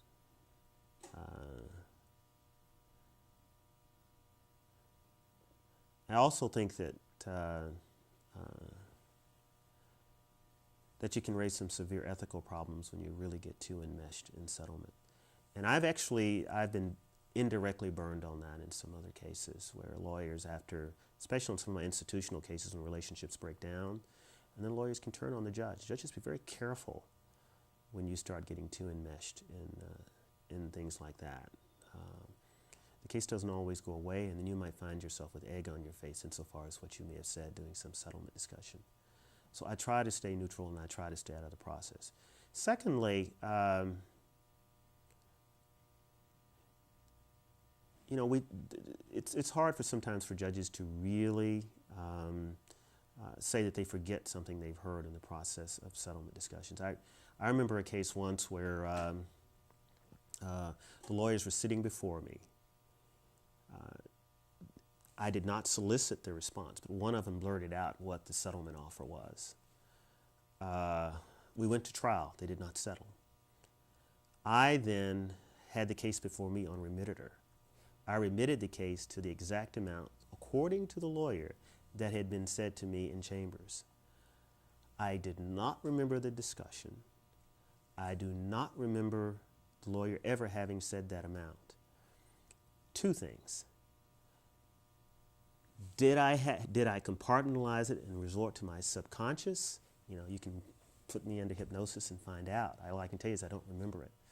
But perhaps even more importantly, the fact that it was said before me in this conference, assuming that I rather suspect the lawyer was telling the truth, it was a lawyer I would respect. And he actually said it jokingly. He wasn't really being that critical, and I actually told him I didn't remember it because he blurted it out. I didn't solicit it.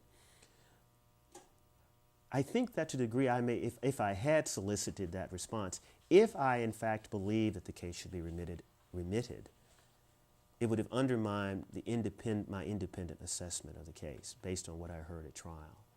Even if it was pure happenstance, it was serendipity that we suddenly came up with the same two figures. The fact that he knew that I had heard it undermined the fact that I had come up with this other figure. If I remember correctly, that case eventually settled. But that's just an example to me of how judges can open themselves up and how maybe subliminally they can be affected even though not consciously. And even if they're not aware sometimes, and even in fact if they don't necessarily take into consideration what they've heard during settlement discussions, in a later process of resolving the case, I think it can undermine the appearance of an independent decision. Judge, over the time you've been on the bench, what do you see as the most significant changes in trying cases in terms of rules of discovery and procedure, use of perhaps expert witnesses, pleading and practice? Where is that going? Trying cases. Without question, lawyers are better. Another factor that has made them better is the law has become so complex. To try a simple Title VII case is procedurally and analytically unbelievable.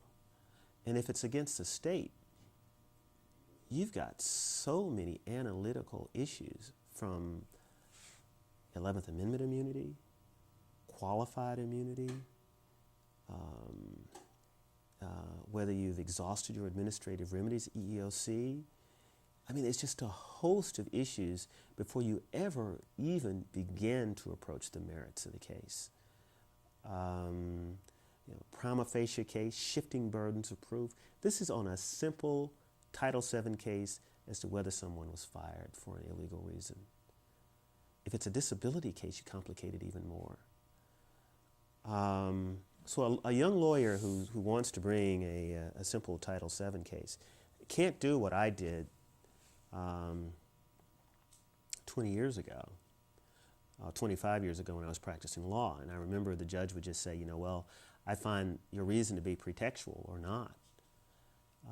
You just have so many issues out there to address that it's just daunting.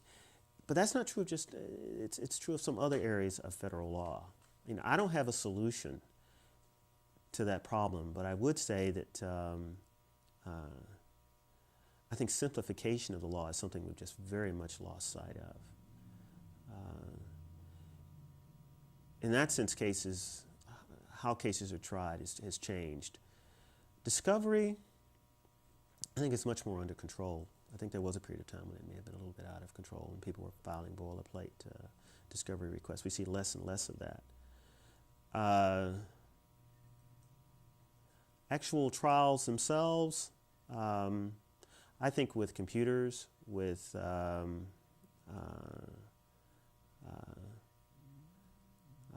other court assisted gadgets, I think it makes for a much better and more focused litigation and a better effort to get at the truth. Obviously, it all boils down to whether you believe the witness. But insofar as getting documents before the jury or the judge in an efficient and inexpensive way, I think we're better at it. You mentioned that you had occasionally sat with the 11th Circuit, and of course you've been on 3-judge panels. It seems like 3-judge panels all the time. It seems like there's one going on all the time. How do you enjoy and that type of necessary collegial interaction in a 3-judge court, maybe trial court and 3-judge court, or on the appellate level? How does that contrast with you sitting as a sole judge in trial court? Well, at the appellate level, where you're purely an appellate judge, it's really much more detached, and also you're generally looking at principles. As a single judge, trial judge, your discretion is just so broad. Whether it's fashioning a sentence, I mean, you're going to give this person 3 years, you're going to give them 5 years, you're going to place them on probation. All of those decisions can probably be upheld on appeal. I mean, it can be that wide-ranging within the confines of the guidelines. I'll get to that in a minute. But nonetheless, even within those confines of the guidelines, you can make a tremendous, you can make a difference in what the outcome of the case will be. And even in a simple employment case, to some degree you have discretion as to reinstatement, how the case will progress, defining the direction of the case, or voting rights cases. One of the troubling aspects of that is the fact that the trial judges have so much discretion in fashioning a remedy. In that sense, it's a bit more daunting. A 3-judge trial court is sort of a little bit of both, because you do fashion remedy there. The difference is you get the touch of the appellate court because you have to at least get one other vote. Yet you still have the touch of the single judge because you fashion a remedy. And you have to get at least one other vote to exercise that discretion.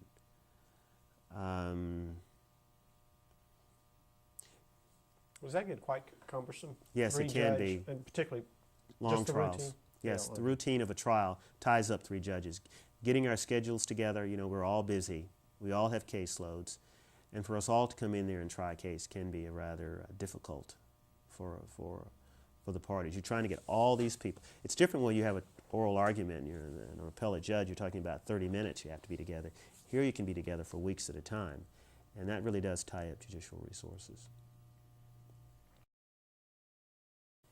Judge, I think my last question I just asked for this interview would be to look to the future. What professional ambitions do you aspire to go to the Court of Appeals or Supreme Court? How do you see and how do you see the courts evolving over the near-term future? Being 53 years old, many people get appointed as trial judges at my age. I really enjoy this work. I really enjoy the trial work. I would, to some degree, see any going to the 11th Circuit or something like that is an easier job. To be very honest with you, a much easier job.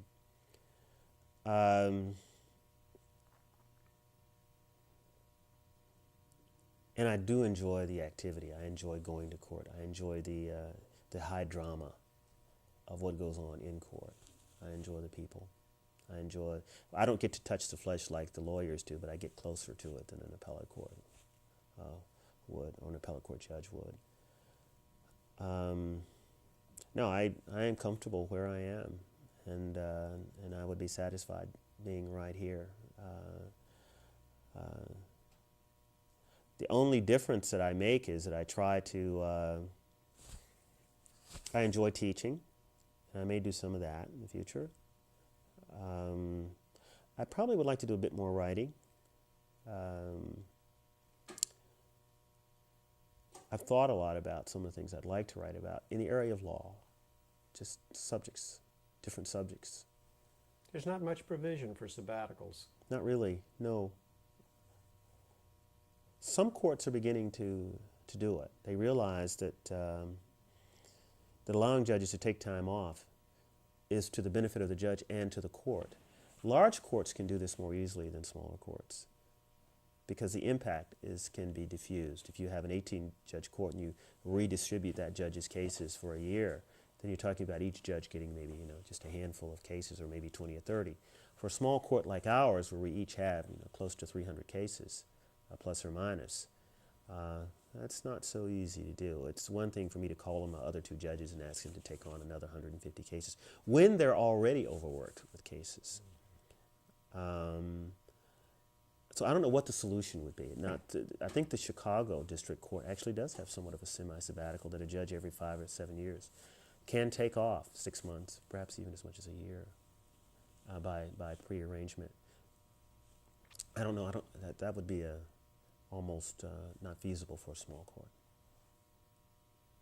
Thank you. Thank you. Very much.